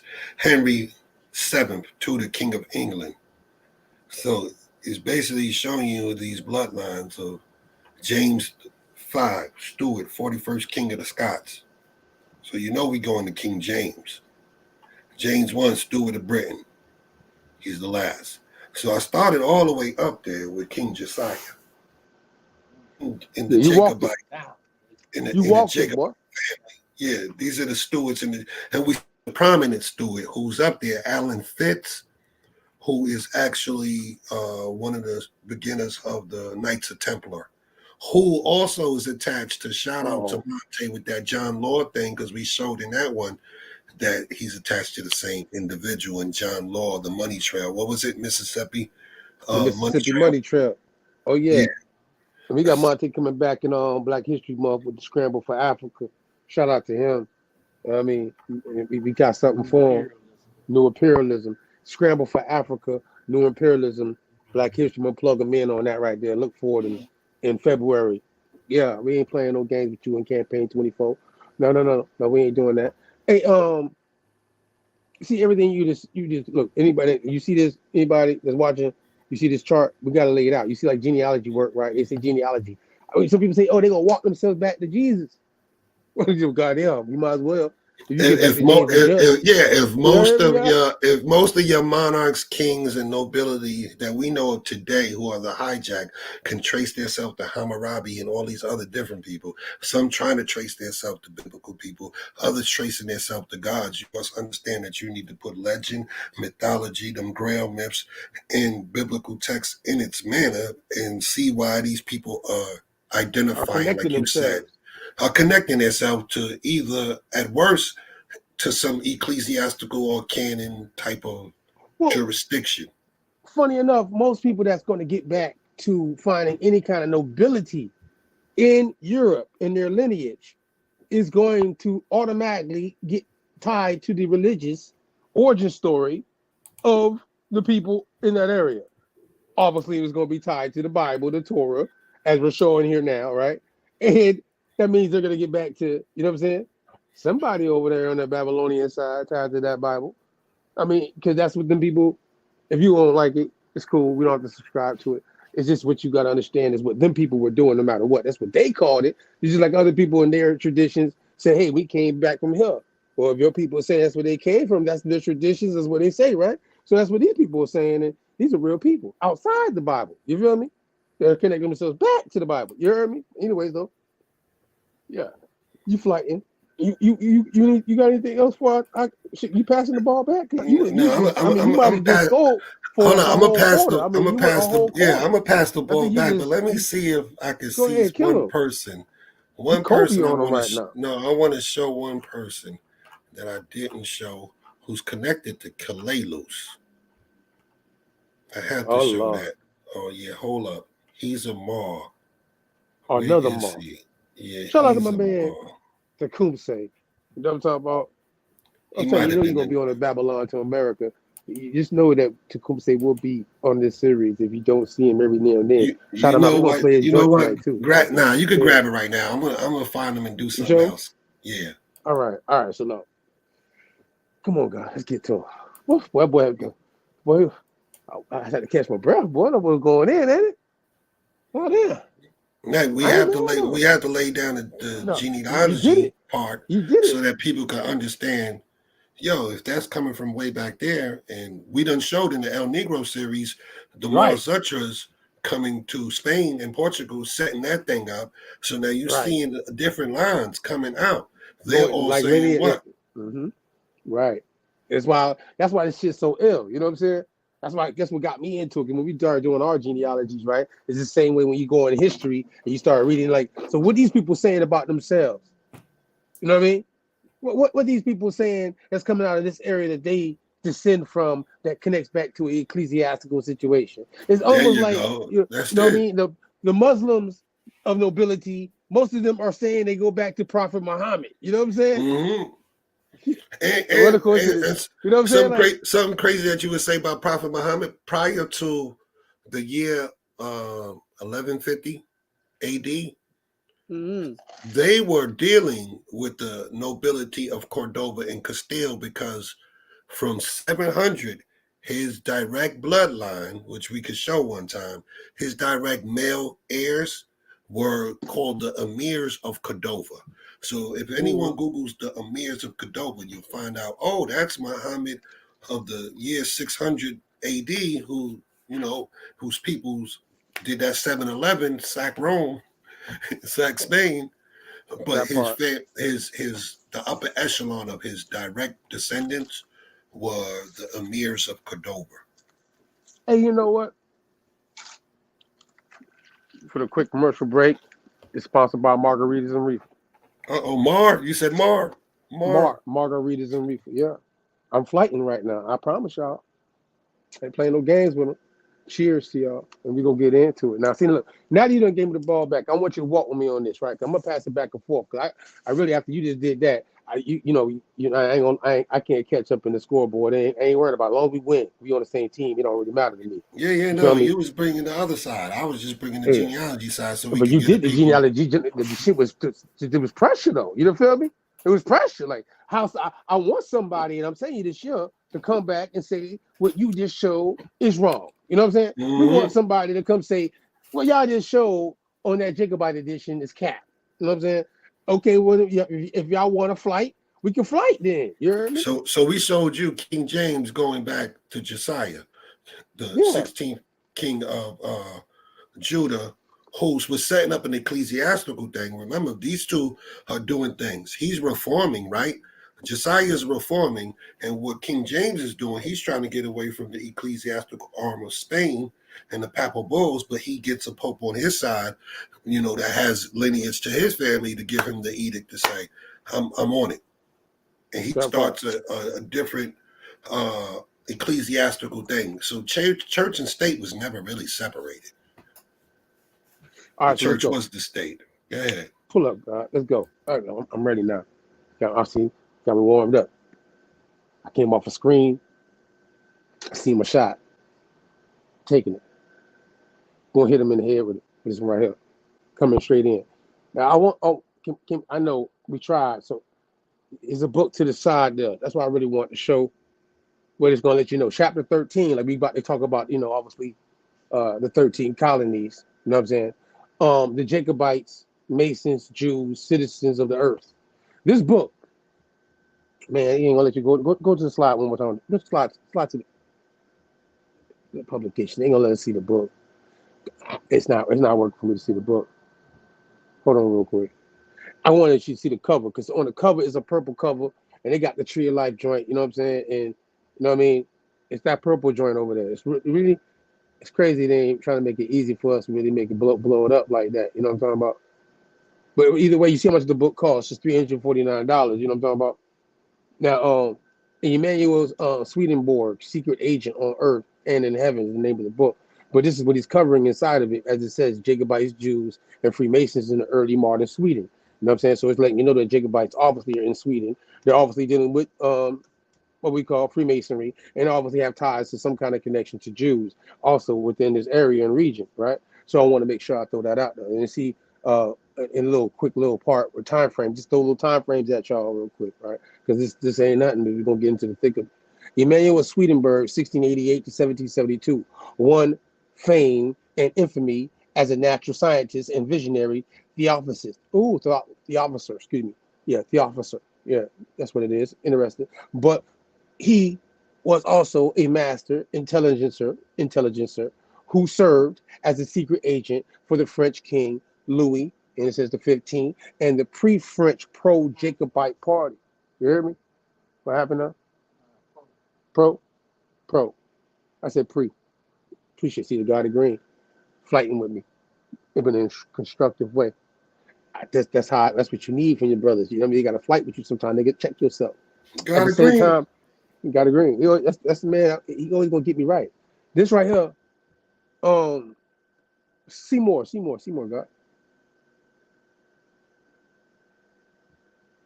Boom. Party of hats in Sweden.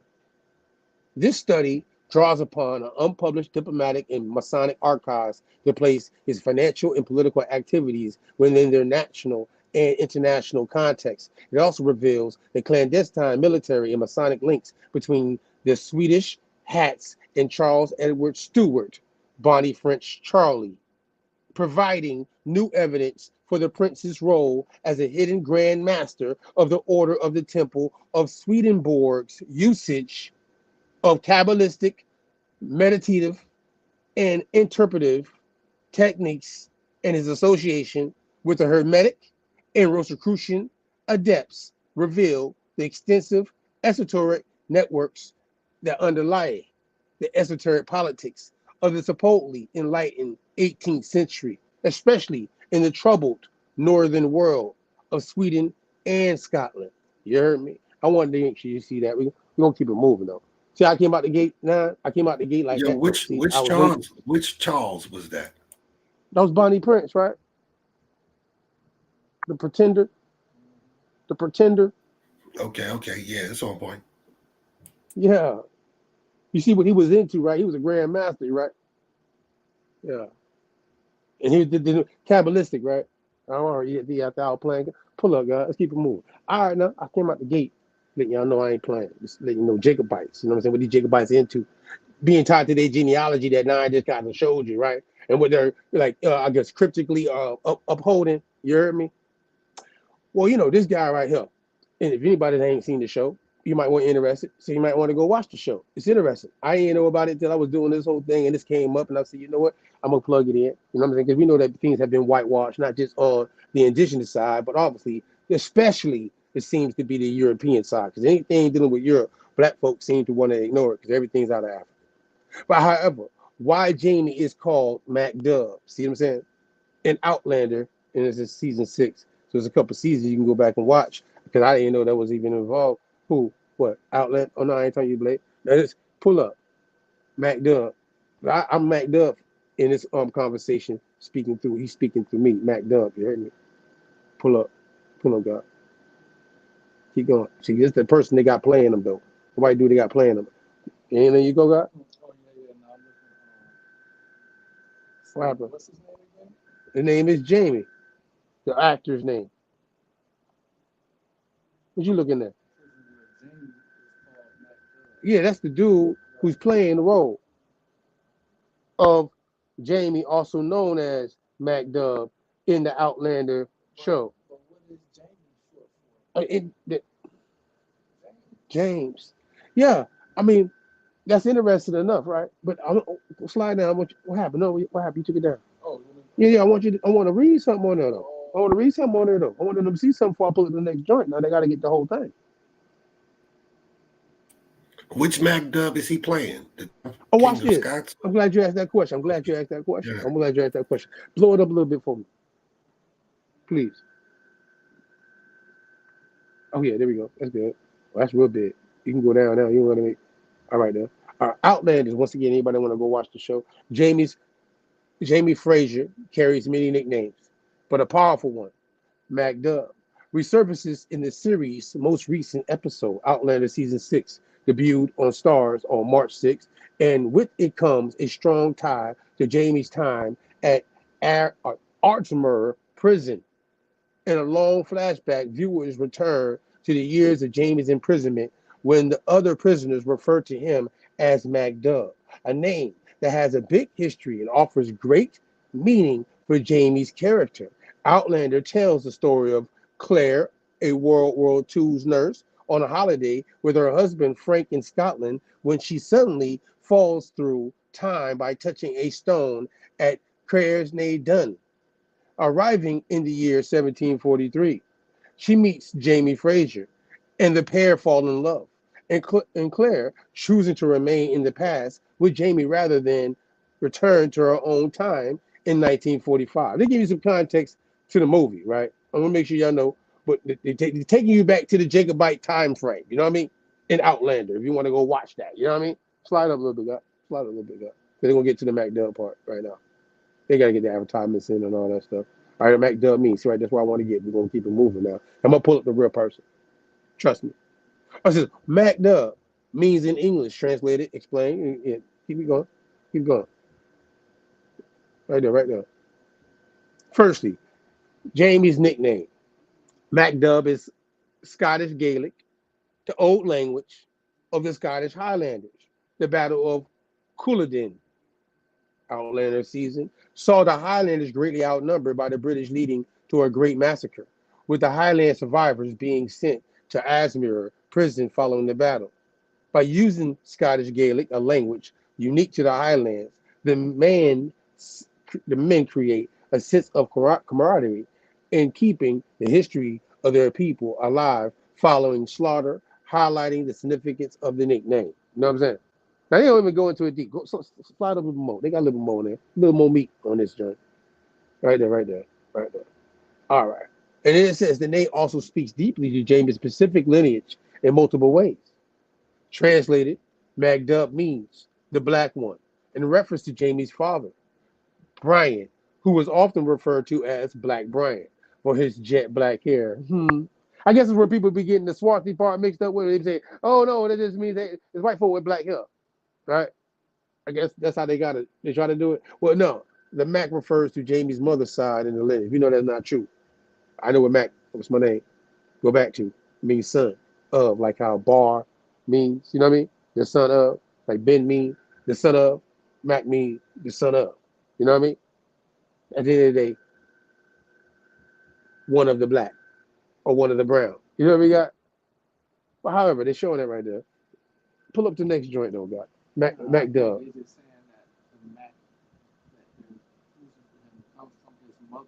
You know, I know it comes from Mackenzie's, right? It says that Mac, in this sense of the show, is tied from his mother's lineage, is tied to the Mackenzies. I get how they doing that now. I see all that. I'm just talking about the fact that the Mac Dub character ain't a white dude, and Mac Dub in real life ain't a white dude either. That's all. I mean, but they got a white dude playing named Jamie, who's also known as Mac Dub. You know what I mean? Going back to the time frame of Jacobites.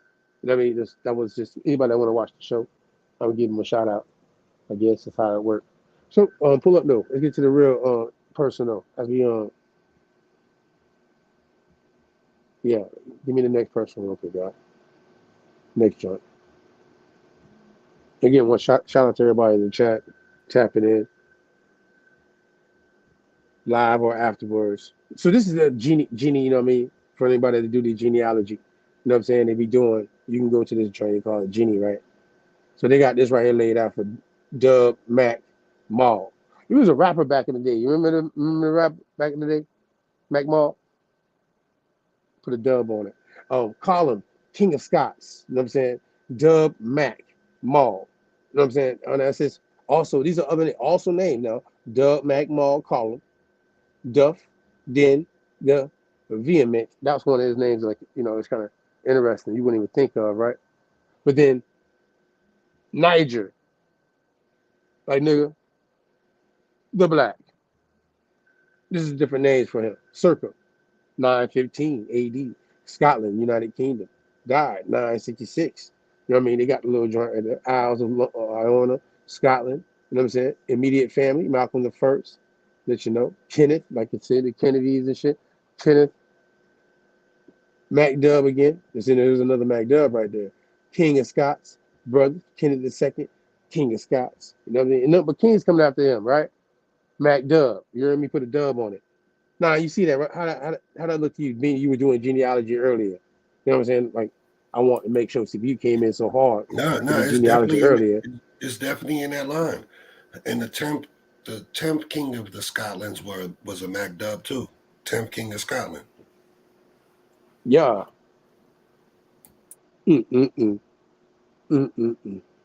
So they walking it down on this bad boy though. You feel me? The King of Malcolm, the 19. We ain't like obviously because of the time frame, because you know when you went from Babylon and you was walking them up on the genealogy how you did, and I was like, all right, then how am I gonna come in and patch in my part?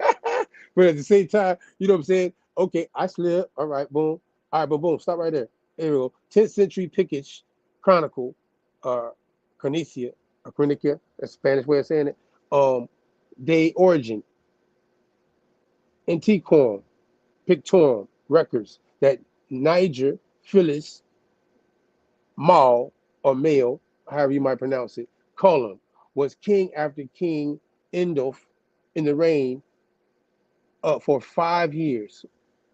In the 11th century, the synonymism, that's how I said it, don't get mad at me, of Flan, what happened? That's what that is? That's cataracts. Synchronism. See, I'm looking at that better way, a whole other way right now. I promise y'all. All these Gaelic looking, I don't know what the words you want to call them. How they put these words together. Flan are people back there. Main, this stretch, name in order. Let's see, okay, move on. It says Dominal Desatach. And then in parentheses it says, see, I know the Mac part. Custanin Mac Adia, Mercolum, Mac Dominal, Mac Dub Mac. See, I'm just gonna keep going with the Mac, and then a Mackin. You heard me? Don't be mad at me. Okay, it's just what I'm reading tonight. I can't be mad when I was reading tonight. I'm saying my name how many times. You know what I mean? But at the same time, a Scottish kings dated to the 10th century. It is assumed that Niger and Dub in these two sources refer to the same person, although this is not beyond all doubt. Just, you know, I guess they want to live with inkling, just in case you catch them capping, right? But I think they did a pretty good job on my side. What you think? Nah, and we can keep it moving, guys. I just want to shout out to the real Mac Dub. You know what I mean? Yeah, they did a good job. Definitely. I'm trying to figure out, because you said 966 that king was there. That's damn near the same era of the other one. The 10th king of Scott, 960. I think he died in 966. Dub Mac McHale. You'll notice that in different areas that the name would change real quick. What is this? Yeah, it says 66, right? 966. 966. Yeah. That's the same one. Okay, make sure He's we're in. the same one. Yeah. He's in King James's bloodline. We just seen him. He's the 10th king of the Scots. All right, bet we can slide.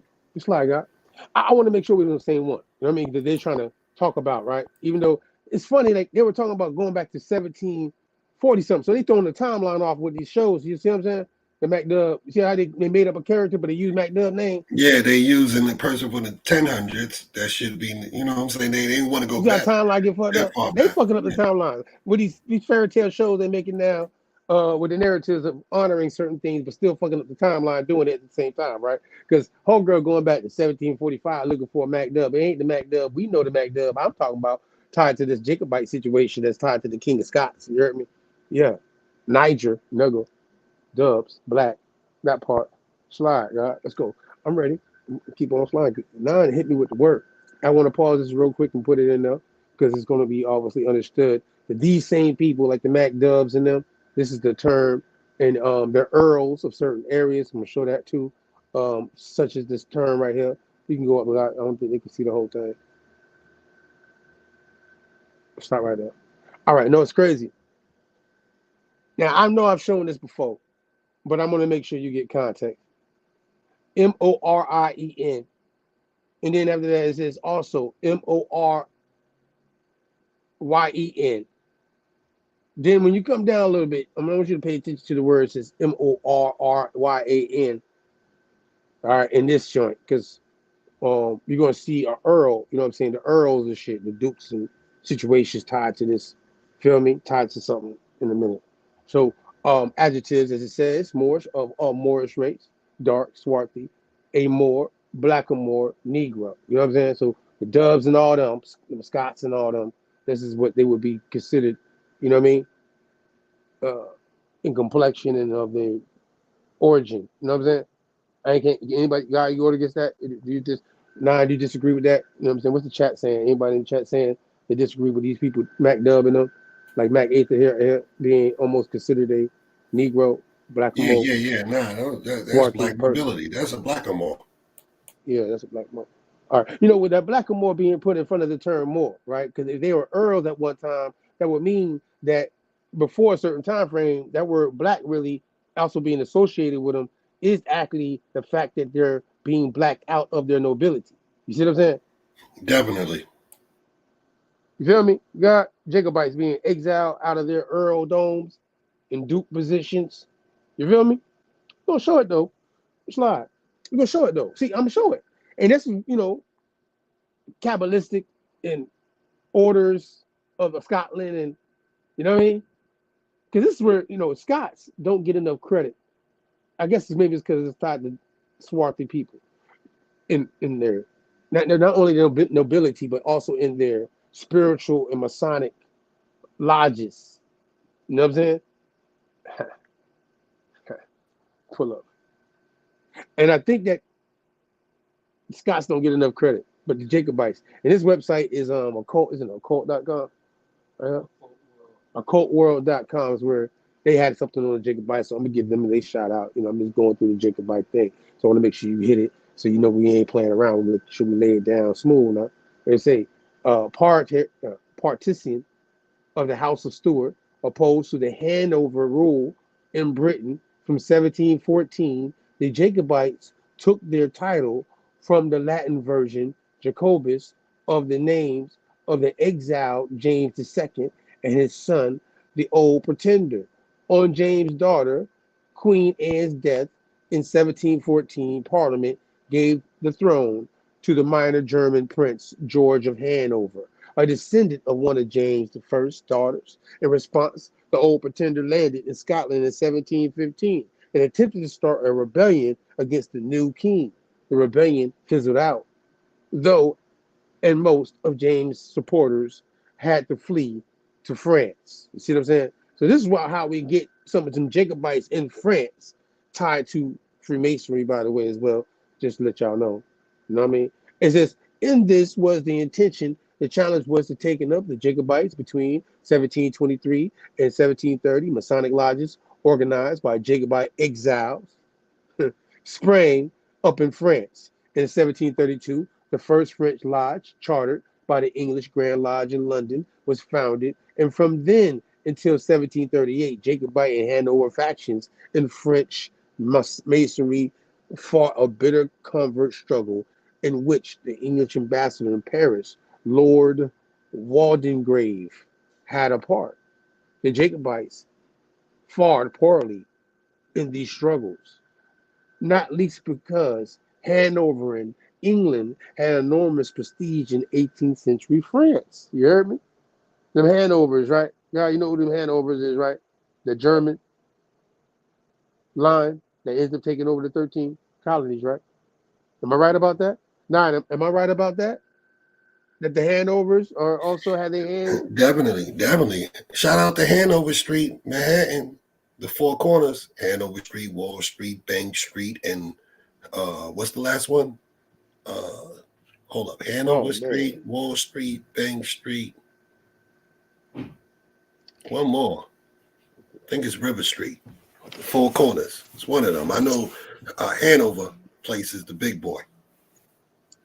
See, that's why I say, whoo, I ain't even got time to play no game with them. They saying that's where Empress Vertice went to authenticate some shit and got snatched up.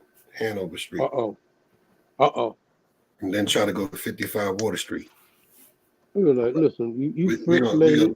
We're going to let it go. You listen here, you French indigenous woman, all right, with the German mixture in you too. With the bourbons mixed into you too. That was on list too. The bourbons, you see, yeah. After the two boys and Stewarts and all this. The bourbons. I might have. That's why I stopped drinking bourbon. Maybe because them people right now. Maybe I ain't. They got give me. It's in the spirit. So when you drink certain things like bourbon, I don't know. Being that they names on it like that. Anyways, though, still stick to my margaritas and reefer. The Jacobite loss of control over masonry was a serious blow, but not fatal. The Jacobites responded with a double strategy that had immense consequences. First came a burst of official sanctions against French Masonic lodges. In Paris, Masonic meetings were broken up by police in 1737 and 1738, though the widespread popularity of Masonry and the high social standing of some of its members made it difficult for Cardinal Fleury, who headed the police, to go too far.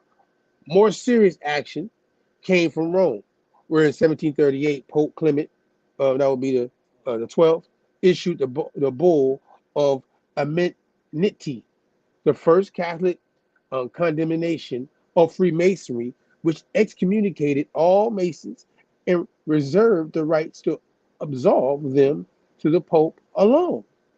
I want something to put out there. I don't see nobody even talking about that. You ever got?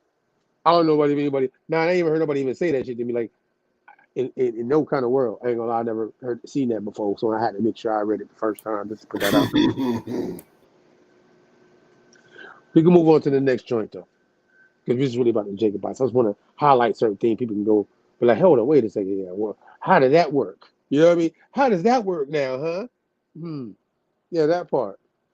So I told you I was flighting tonight. Anybody that think I was playing around, we got some. I can't. It's time wise, but I got some shit on it, but I just can't do it right now. So shit I don't. You know what I mean? You go for some other shit and you come across some shit and you be like, oh, wait a second. Oh, this is what's going on. Oh, wait a minute. But I ain't gonna do it tonight. It's not. We ain't got time to veer off. It's this Judaized Scots, Jacobite Jews, and the development of the Kabbalistic Freemasonry. Marshall Keith, Schuchard, PhD, put this together. The following quotations, which span 7 centuries, point to an ancient and enduring tradition that identify operative stonemasons and the Scottish Freemasons as Jews. Moreover, their craft was a mixture of technology and magic, as developed in the esoteric teachings of the architects and builders of the Temple of Jerusalem, and preserved by the kings of Scotland. The appearance of such claims in the 17th and 18th century political and Masonic literature has long puzzled scholars who must explore murky oral traditions and anachronistic documents in their search for historical context and credibility. However, two overlooked keys to this mystery lie in the history of Jewish architectural technology and the medieval foundation myth of Scottish nationalism. By examining the historical context of these quotes, we can begin to understand the international emergence of higher degrees of Kabbalistic mysticism and the Eclasis Masonic lodges that wielded such a mysterious and powerful influence on the culture of the enlightened 18th and progressive 19th centuries. The occupation of Mason is the exclusive preserve of the Jews. You heard that? Nah, did you see that? Albuquerque description, North Africa, Yeah, definitely. 1068. The Jews. Yeah. Next joint. First Christian prince that expelled the Jews out of his territories was the heroic king Eric I, who was such a Scrooge. Also, the Scots. It is thought diverse families of these banished Jews fled then 1290 to Scotland, where they have propagated since in great numbers. Witness the aversion that nation half above all others to hog's flesh. Yeah. I ain't like how that pause hog's flesh. That shit is, I don't know. That was like me flitting. You heard me? Slide down a little bit more though. A little bit more quotes out of this joint right here. I like how they laid this part out with all these different sources here, right? You can go to them. All these people you see, James Howell and all them people, Thomas, Trelaw. And after many days, Charles did reign in the land, in Yea land. And lo, his blood was spilt upon Yea earth by Yea traitor, Cromwell. Behold now, Yea, return of pleasant, this is illegible, for doth not Yea, son of Yea, blessed martyr. I think, my boy Kanye would like this shit right here. Yo, I was about to say that. Yeezy. I know, but I'm saying it like that because it sounds like that. That's how I say it. Ye or Yea, ye yonder. Okay, so when you go back and say it, ye, however, no. Because Yea gonna keep moving and say Yea, that Yea and govern Yea, craft. It is not written, Yea shall not hurt Yea lords anointed. You know what I'm saying? That was flitting right there. That was bars. Flighting. I say flitting. You right though. See, I can't help it. He's right. Flighting. It sounds better when you say it too. I ain't gonna front. You caught me. That's why I say you got to agree always catches me when I'm slipping. We lie, but it's the truth. This shit right here, slide down one more time, dog.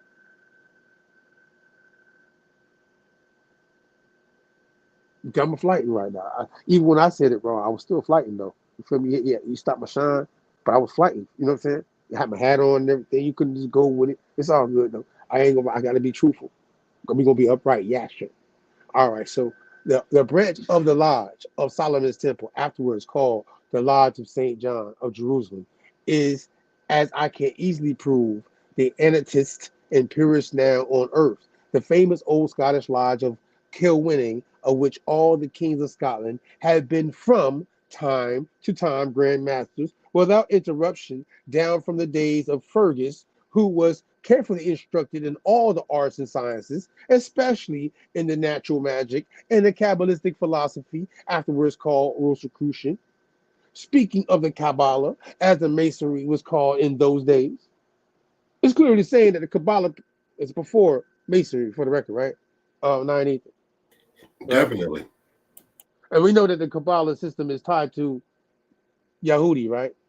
Yahudi and the Messianic orders. And they're those people that got exiled from where you walk down their genealogies, which would have been carrying those traditions from the time frames of James the Just, at least, easily. Actual. Right? Okay. Make sure I ain't tripping about that part, right? This all line up with the people that's going out there off your genealogy earlier. See, I'm passing the ball back real quick before I keep going. I want to make sure you see what I'm showing. No, it's definitely aligned with the same thing. That's why we started that way, to show it come out and then it goes back. And like you said, Fergus is in King James line back there. So We think that these people just married anyone they wanted. Nah, prior to this game over here, it was, selective breeding. Like, you must be within this. And if you see, like, a lot of the Yehudi, they married within. They always in their stories married within, whether they're in Portugal with El Negro's family, whether they're in France with Bichon the Great family, wherever they at, they're keeping it tight knit. Okay. So we're gonna slide. We're gonna slide, y'all. We're gonna slide. Thank you for giving commentary on these things. I want people to know we ain't capping. You know what I'm saying? We flying. Should I say it right that time? I said, we flying. Just one more time though. This guy right here, and I had to give him a shout out when things I went down the rabbit hole on this bill for the night, Jacobite edition, from Babylon to America. It's a person that also I want to, I have when we talked about Benjamin Franklin, shout out to again Lee Cummings, and in the joint he talks about observations of the world. He's very popular for putting that out. I think out of somebody that's wrote and authored a series of books and how it's connected to situations in that time frame. In the time frame that we're talking about with these group of people that's being exiled into the same colonies and what we call the 13 colonies. There's a person called Anderson, James Anderson. I guess some people might want to say Jacob Anderson, right? But his name is James Anderson, funny enough. And he's issuing new charters of the lodges in 1723. It's being issued. You know what I'm saying? And he's the one issuing them. Now, it's an Anglo-Saxon put to it. And you know what Benjamin Franklin said in 51, God? About the observations of the world and who are the purely what we call white folk today. You know what I'm saying? So slide down real quick though. Because it's funny at this time frame, 1724. They this dude right here is taking shots at the same guy. And when I caught it, I was like, oh shit, I gotta throw it out there. You feel me? So I gotta give my shout out when I see other people in the academic going, he got a book, English language notes, to volume, whatever, check it out. It says, when Jonathan Swift anonymously published a letter from the Grand Mistress of the Female Masons, Dublin, 1724, he entered a political minefield, for it was mocking response to James Anderson's constitutions. That's what I want you to see right there. Pay attention to that part. When I said it, you can go look it up. You know what I'm talking about? Because it's the one that's written around the same time. Wasn't the Black Codes written, right? In 1723, right? In 1723, the Black Codes was written, right? You know what I mean? Code in the War, 1685, 1723, Black Codes, 13 colonies, right? Right? And also in Europe, right? So that means you're not supposed to be dealing with you can't be a Jew. It's on the first article of the Black Codes, right? In all of their jurisdictions. Anybody disagree? Got to agree? What you think about that? Huh? French? Oh, French is 1685, and then 1723 will be also the European colonies, right? The 13 colonies. British. Parliament and all that. Queen Anne's War. It's all at that same time. Well, however, they're saying London, 1723. Swift countered Anderson's modern Anglo, and it's funny because when you read James Anderson's Constitution that was published in that time frame dealing with Freemasonry, he says he don't like the fact the dude put the Anglo, you know what I'm saying, twist on it. You know what I'm saying? Like, how you gonna put the Anglo twist on some shit that we know that ain't tied to you? You just show the genealogy. You see what I'm saying? So I didn't know you was gonna do it like that. See, this right here is showing that there's somebody back then like, how are you gonna Anglo-centric this situation? You know what I mean? Or these dubs and these Nigers and Blackamoors and however, Jew, Kabbalistic lodge. These are the people that were controlling the lodge before they got kicked out. Exile. See what I'm saying? Exile. They were controlling these things in their family lines. That's what I'm seeing, looking up the Jacobites from over there. However, it's showing though, as it says, and go on the timeline, because this is what I'm doing on purpose. He drew on his Masonic experiences in Dublin, 1688, and also in 1695, where he learned of the Solomonic, Kabbalistic, and Lulist, and that's where you want to look up to, y'all, Lullist themes of early Stuart, you see that word Stuart, right? Stuart Masonry, From his readings in the Rosicrucian and Kabbalistic works, he developed a drooling technique of linguistic and allegorical satire that protected him from the government persecution. Though he was not a practitioner of the esoteric Masonic rituals, his great admirer, Chevalier Andrew Michael Ramsey's determined to implement them, and that's that word right there again, equasis lodges maintained by exiled Jacobites. You see that again? Jacobites at the end. Let me land. We can slide. I want to make you know that these people we're talking about, these Jacobites that originally are tied to the lodges before they get exiled out of their positions of controlling the lodges, and the actual lineage is that tied to what you were just showing that was in the lodges. Oh, I'm sorry. Am I tripping now? Am I tripping now? Because you did that shit earlier. That's why, God, that's what you were scoring. You was all like, God damn. Nah, you on point. God damn. Hold on. What? The drolling technique. Yeah, what about it? Flighting?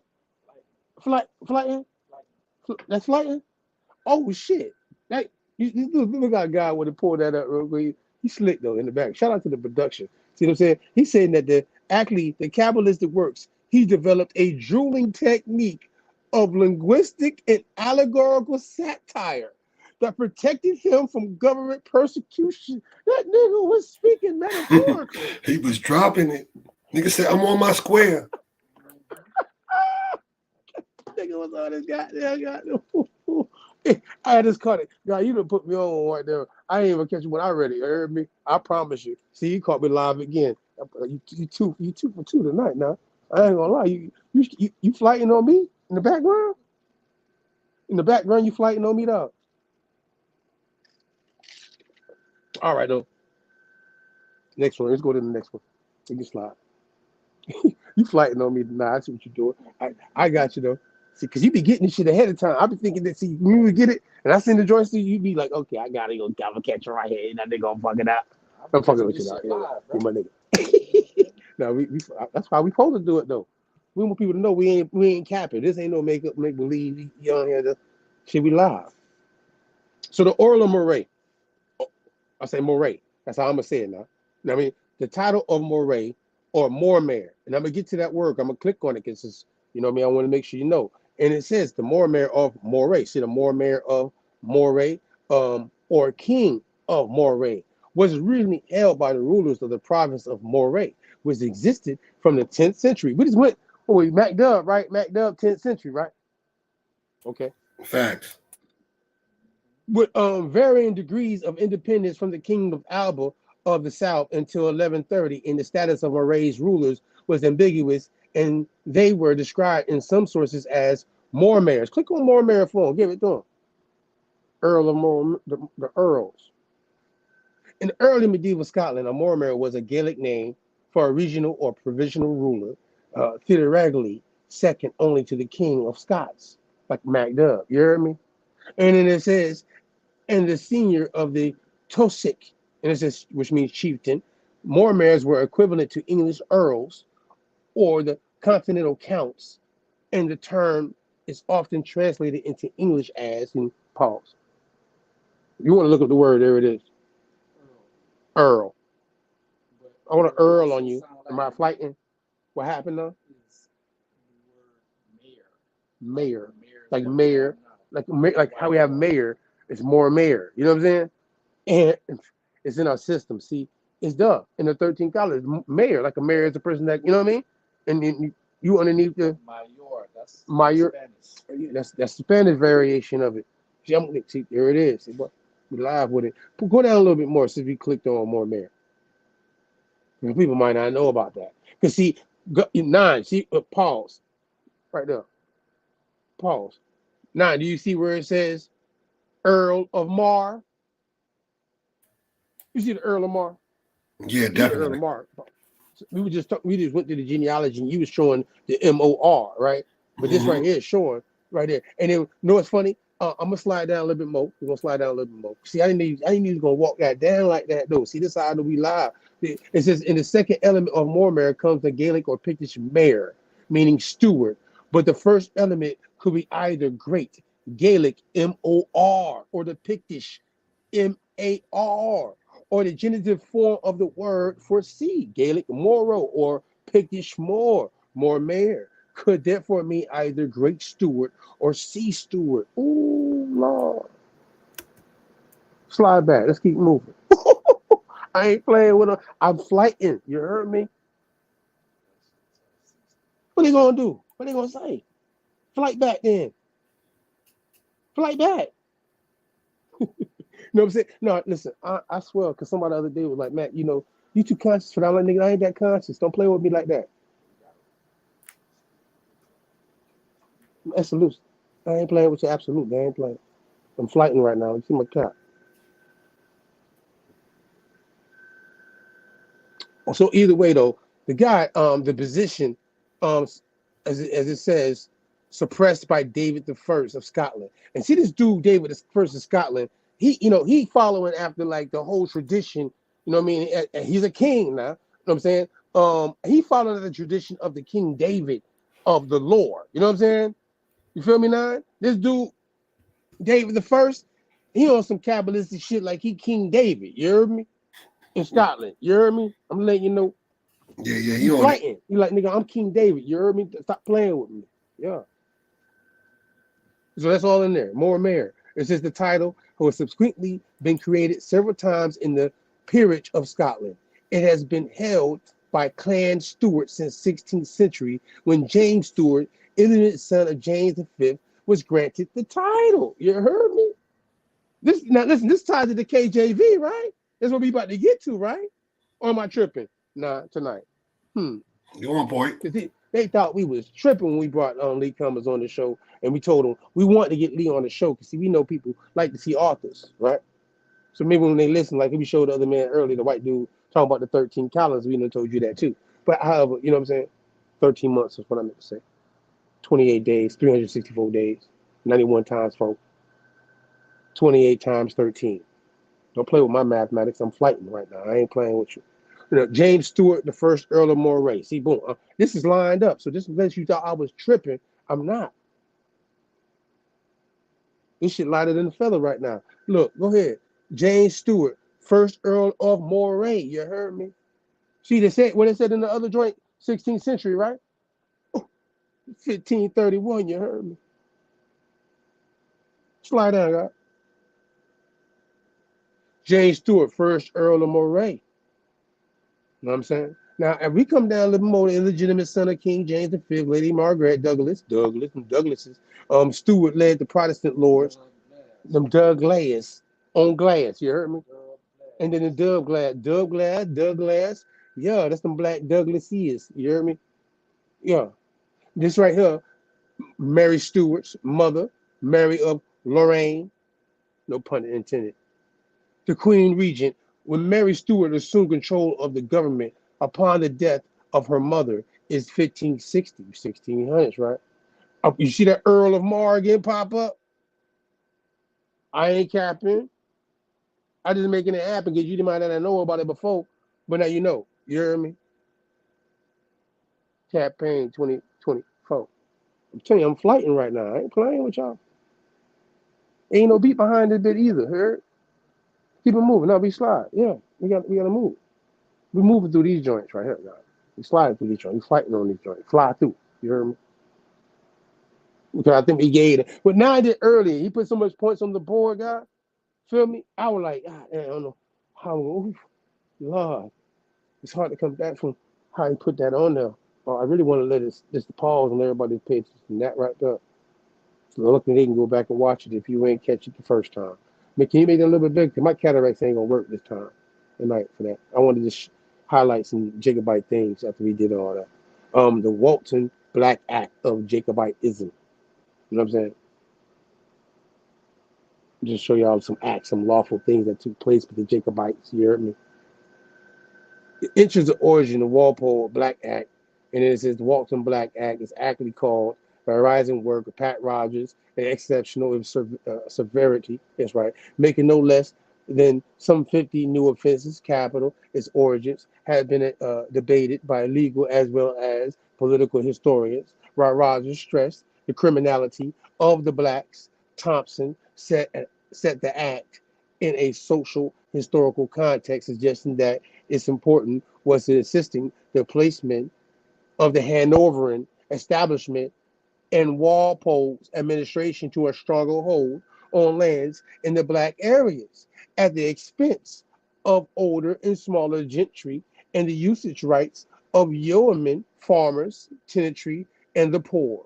In Thompson's argument, the Black Act, his exemplary significance for the tendency of greater Whig landowners towards more efficiently exploitative procedures backed by ferocious legislation. I'm flying through this bit, you heard? Involvement in blackening of Alexander Pope, kinsmen Charles and Michael Racket, stressed by both Rogers and Thompson, constituted a point of additional interest. The difference between Rogers and Thompson's over whether Pope felt shame in his relatives' predicament turns in part on the political dimension of blackening. Aside from the politics of conflict over the land usage, Thompson rejected the link between the blacks and the Jacobites, even though the act was introduced in the midst of legislation against the Atterbury conspiracy. He doubted the possibility of the Jacobites ever being able to organize seriously among common people, although he admitted that some of the Waltham blacks had sworn to. You hear me? Now, I want to make sure you catch that right now. Yeah, we got to move. I know we got to move.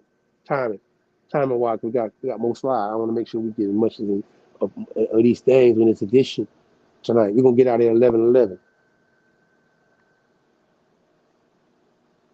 That's my timing on it. Give me about 13 minutes. So,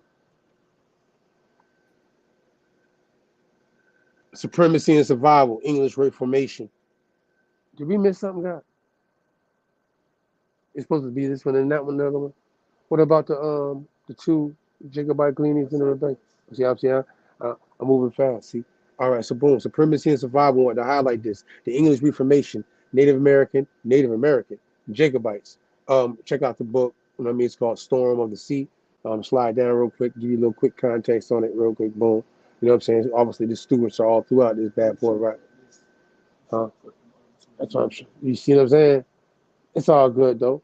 It's all good though. See, I knew I was off on something. See, I knew with my slider. Okay, it's all good. We can still throw it.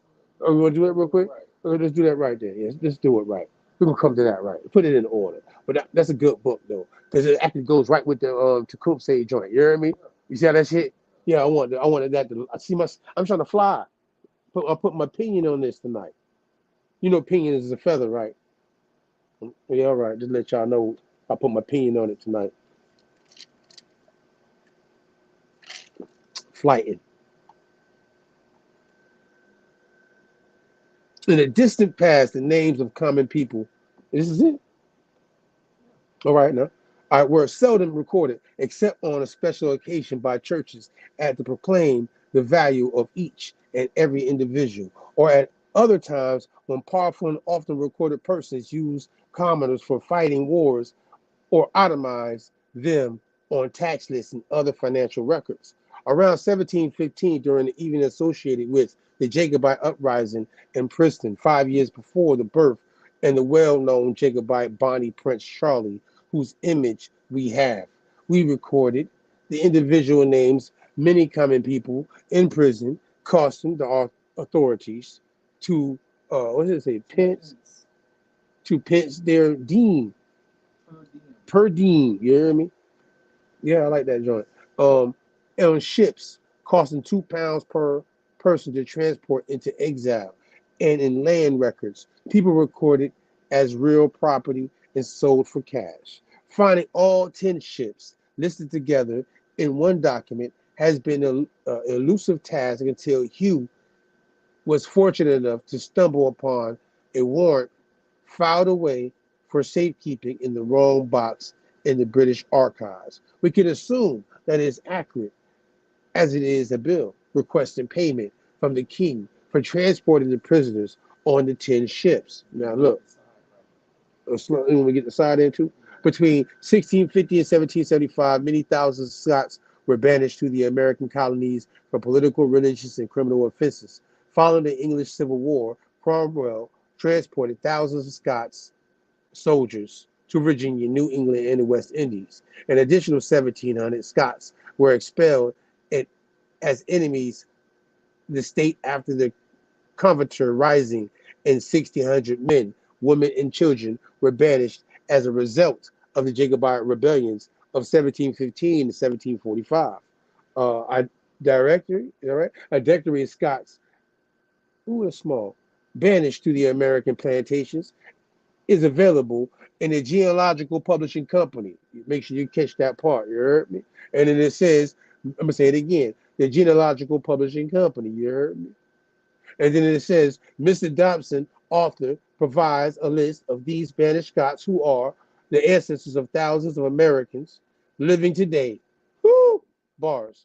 He has brought together a bulk of information available for each person cited in this directory. Some of the following information is given: name, occupation, place of residence in Scotland, place of capture and captivity, parents, names, date, and cause of banishment, name of the ship, and the date and the place of arrival of the colony. Oh my God, a lot of details of this.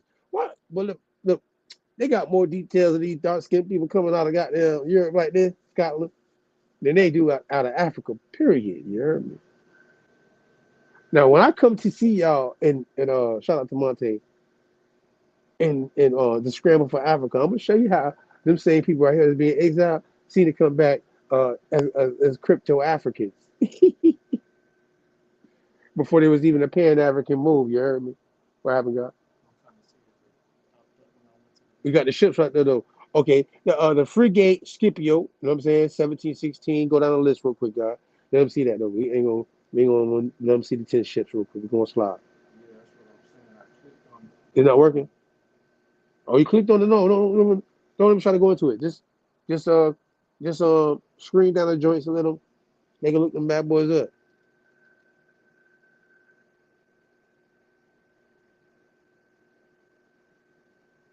This is the first rebellion, right? You see the time frame, right? Oh, it's funny because this is a Yamasee war going on around this time, ain't it? These people being exiled at this time into these certain areas, ain't it? Mm-hmm. Yamasee War, Queen Anne's War, 1715. Oh, yeah. I want to make sure that people caught that part too, both sides of the pond. This is my margarita in my business. I'm just like, let's slide over. Go to the next one. What's the second rebellion, real quick? We want to give them a quick timeline before we get out of here. We in America, because we getting you to America, Babylon to America. We got to make sure we ain't gonna get you too deep into it. That's why you got to go support these people that writing these books and stuff. You know what I'm saying?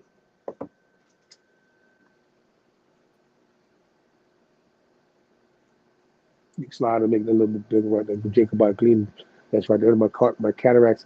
Anybody that's doing what I'm doing, they ain't gonna be able to see that. Lord knows I know. It's swarthy on my eyes right now. Yeah, you see? Yeah, you squinting? Yeah.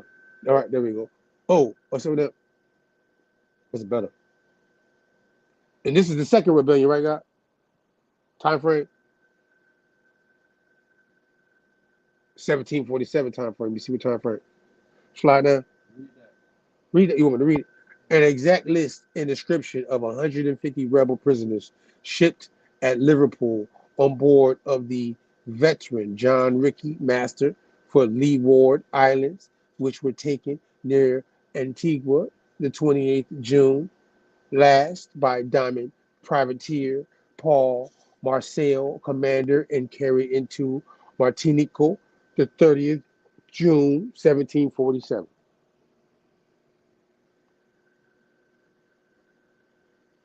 Oh, Robert Allen, William Bell, Dougal Campbell, Alex Knapp, Dougal Campbell, Alex Campbell, John Campbell, Alex Cameron, Will Dixon. See some surnames right there. So anybody want to look at these joints? Gordon, Johnson, Kennedy, McLean, McPherson. Yo, stop right there. You tell God to stop right there. Look at Duncan. Yo, hold on. Look at right there. If you look at Duncan, though, He was pale and sickly. Hey, hold on, go back to it. Hold up. Yeah, Duncan is right there. He's number 22. He was pale and sickly. Why you did that to him like that? English Why you gotta- Mackintosh was black and very strong made. You know, Peter was brown and long chinned. But this dude, Duncan, I don't know. They said, damn, he ain't gonna be worth nothing. He pale and sickly.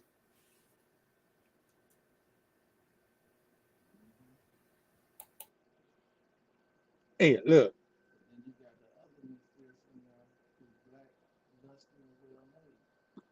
Go to the next one. Go to the next one. See, yeah, I always want it's some swarthy, black, lusty. All they come across. You see that right now. Everybody can see that in your eyes. You see, they can go across.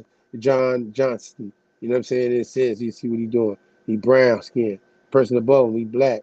Other person underneath him, he black. You know what I'm talking about? Yeah. This person right here, though, look, black hair, pale and slender. Come across. Inverness. The dude above him is black and lusty. What's lusty? Well I made. don't know. That's it. Paul. This nigga said, watch this dude. Check them. So everybody that's coming in ain't all, you know what I'm saying, one thing, but definitely the majority is, as they're showing you on this list. You know what I'm talking about? Coming off them, tied to them, that Jacobite gleanings, you know what I'm saying, from state, manuscripts. Lusty is healthy and strong. Oh, it says, oh, you got it green. See, that's how it works. Lusty means healthy and strong, full of vigor. Okay. Just, I guess in our way of So talking they said today, lusty when it this dude sounds is right. a top go-getter. You know what I'm talking about? Yeah, he came from Aberdeen. I like that they The other dude. They have like Morgan, he was a barber. The dude Murray at the bottom was a weaver. You got handymen up there, shoemakers, laborers. I like how they got that Perth right there too. That dude coming out of Perth, Perth. That's tied to King James VI. Mm-hmm. He was the Grand Master of the lodge that was tied to that term right there. Perth. School in You know what I'm Perth. talking about? I'm flighting right now. Yeah. Let's fly by this one. Getting no time. See, you almost there though. You gonna slide on this one here. See, now we're in order. Yeah, that part. Now we're in order. See, you had to make sure you get that. We in America. Storm of the Sea. Once again, this book. Everybody go check it out. You know what I'm saying? It's obviously we went back. See, we had to go show you though the ships coming in because everything we showed you dealing with Jacobites and them out and how 90 they literally, I would say, eloquently, you know what I'm saying, walked you into Ireland, Scotland, and everything, and in these situations, and then we showing you the walk of these group of people. And this word Jacobite this time underneath them being loyal. Let me say that like this: them being loyal to King James, who happens to be a Jacobite himself, being like, you know what I mean? He's a Jacobite himself, you know what I mean? But his name is James, right? That's how we say it right now. Yeah, James. And they're loyal to certain things, and they're following the Roman citizen. The family went to Roman citizenship and all that shit. You feel me? They've been through some shit. You hear me? From exile time frames of Babylon and Egypt at the same time too, because them people called gypsies, and they were called all sorts of time. Moss troopers. I could throw a lot of terms out there I can't even get in tonight. But either way, and see, we brought up the bourbon. There's that word bourbon sitting there. It stuck out to me. I'm drinking margarita, and I thought about I was just talking shit about the bourbon. Yeah, yeah. It was said in 1715, and the tribal people were preparing to assist in restoring British exiles. Royal House of Stuart, sharpening tomahawks, covering themselves in war paint, and raising sails on ships built to the highest technical standards of the day. No, I haven't been drinking too much bourbon. Me either. I've been drinking margaritas, but I'm still good. Nor am I confusing Scottish Highlanders, American Indians, and the Caribbean pirates.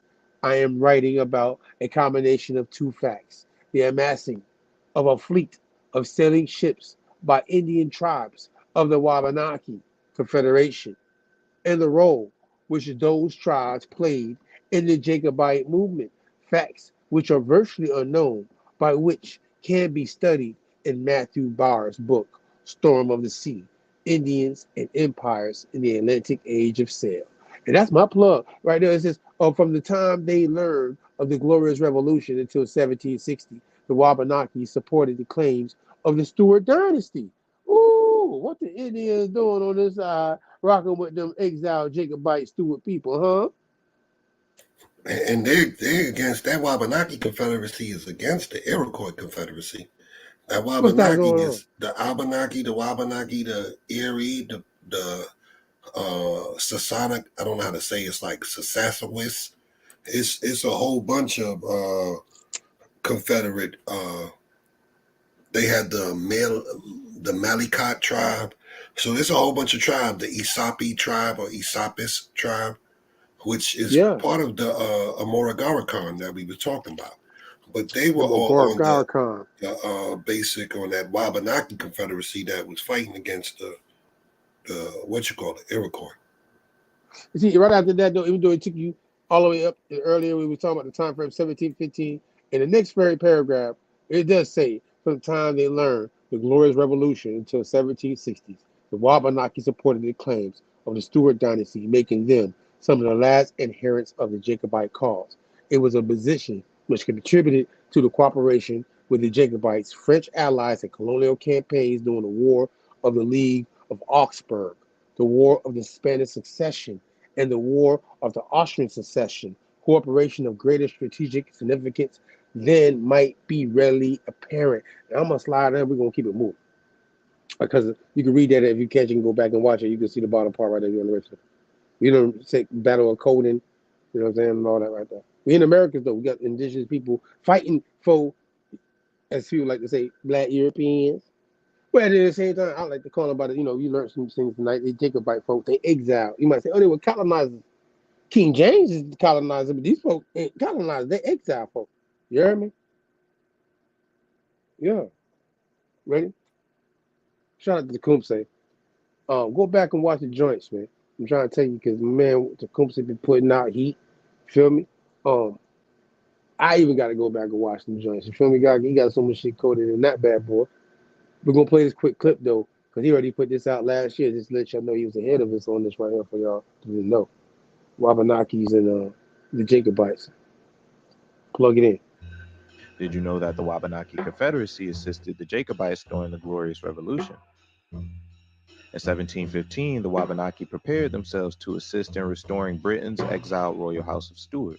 Europeans have sailed the Northwest Atlantic on voyages of exploration for centuries before Columbus.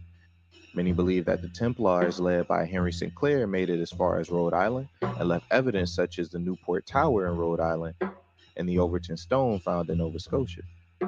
These voyages were inspired by earlier voyages of the lost naval fleets of Templar Jacques de Molay. Nevertheless, the Wabanaki chose to join the alliance between the Stuarts and the French and used their royalism to their advantage in disputes with colonial Puritans as long as the Stuarts remained in power.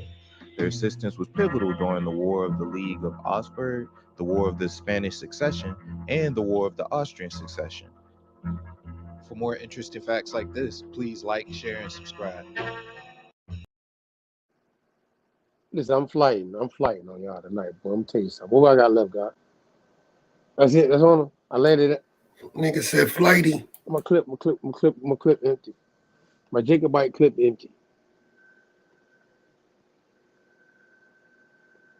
My Jacobite clip is empty, but there's a lot of stuff I ain't gonna front. We ain't even put it in. I ain't gonna front. Feel me, God? Try to leak Cummins though, because I ain't gonna say, we've been rocking with him for the last couple of years, right? And again, y'all gonna see him in what they call Black History Month. We gonna always, we gonna tap in, but we because the genealogy, this Scottish lineage, such as myself, I got Scottish lineage. See my name, Mac 8th and Mac R. Yeah, I got both the Arthurian and the Mackin joint. Yeah, this is my shit. At the same time, too, I got other shit too. Obviously, nobody's just monotheistic over here or mono genealogical linear thinking, right? But at the same time, funny enough, these people were exiled, tied to the term exile, Blackamoor, Negro, Swarthy folk. You feel me? Yeah, they go back. You know what I'm saying? And it's tied. Take you back to Babylon 9 before we get out of here? Take them back to Babylon. They've been exiled. Oh, man, the walk was serious tonight, yeah? Blaze, man, you got to play one joint before we get out of here, man. You got to capsule this joint. We're going to play it. We're going to play the video one more time, goddamn. Yeah, part of my autonomy. Nah, I need to. Listen here, bro. Appreciate you for this one tonight, man. Appreciate the party. Carter Green in the background. Super Blaze. My man Jay, you got one. Man, yeah, Maroon J. Appreciate it. That tapped in. Baron P. Firebird. Hey, look, man, listen. This ain't no joke. See, everybody trying to get missing link. I gotta plug in my man Lee Cummins one more time. I talked to him earlier today. The missing link. You heard me? Like, he put that out. I gotta give him his bars. He was flighting with this series, wasn't he? The Negro Question Series. The Negro Question Series. What's he up to? He's up to number 9. What number he's up to? But listen, the man transcribing books. Listen, man, I ain't gonna tell this man business right now. I'm gonna let him come tell it on himself when he come pull up on us. You heard me? But yeah, he covered the same time frame. Listen, in certain part, I could have took us all the way up to King George III with the Jacobites tonight. You heard me, God? I could have took us past the French and Indian War and other Indian tribes that's rocking with, you know what I mean? With the Jacobite exile folk. You heard me? I found so much. I'm like, I can't even do it tonight. But I want to make sure y'all gave you this edition, though, just to start off the year. You know we ain't capping if you think. And then again, if anybody want to flight, you know what I'm saying, and come slide, you know what I'm saying, you know how we do at the party. You heard me? You know what it is. Appreciate y'all for tapping in each and every Sunday, 8 to 11 o'clock, a little bit past it, a little bit late. I guess we're on Esther Lucy time over here. You know what I mean? It's a autonomous zone we in. And you in different places tapping into this, so you might be on different times from what we say it is right now, right? But you tapped in. Appreciate you for tapping in. The harsh reality is live life autonomously. We see you next week Sunday. Tap in with us. I usually say Blaze, but I'm gonna say Maroon J. You got one. You got a green.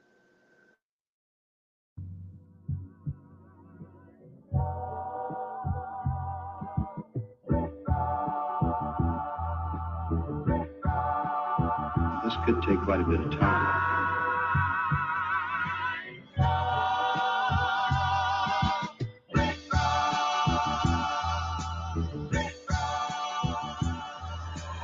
Pardon my autonomy. I know one day they'll honor me. This ain't pertaining to 28 Deuteronomy. Self-determination, controlling our situation. Ain't no more indoctrination from pale faces. How the fuck you bummy and broke but a pale racist? My lineage free people of color with a left make each nigga. This right here maroon, now it ain't burgundy. If you plotting murder, I'm certain that you'll need surgery. Hurt from when the burner squeeze. Protecting tribe business. Only consulting with governments tried to tribe with it. Please don't confuse us with those considered native. Semi-autonomy never was in our nature. Just address me as Esther Lucy. Wild Indian status and Cherokees riding Ruchis. In my war bonnet, if you want it, bring it to your region. And black forces the same color the European. Pardon my autonomy. I know one day they'll honor me. This ain't pertaining to 28 Deuteronomy. Self-determination, controlling our situation. Ain't no more indoctrination from pale faces. Aborigines, which means what? Black folk. You never find a white aborigine. Aborigines are called natives, or they're always dark-skinned people. You and I are aborigines, but you don't like to be called an aborigine.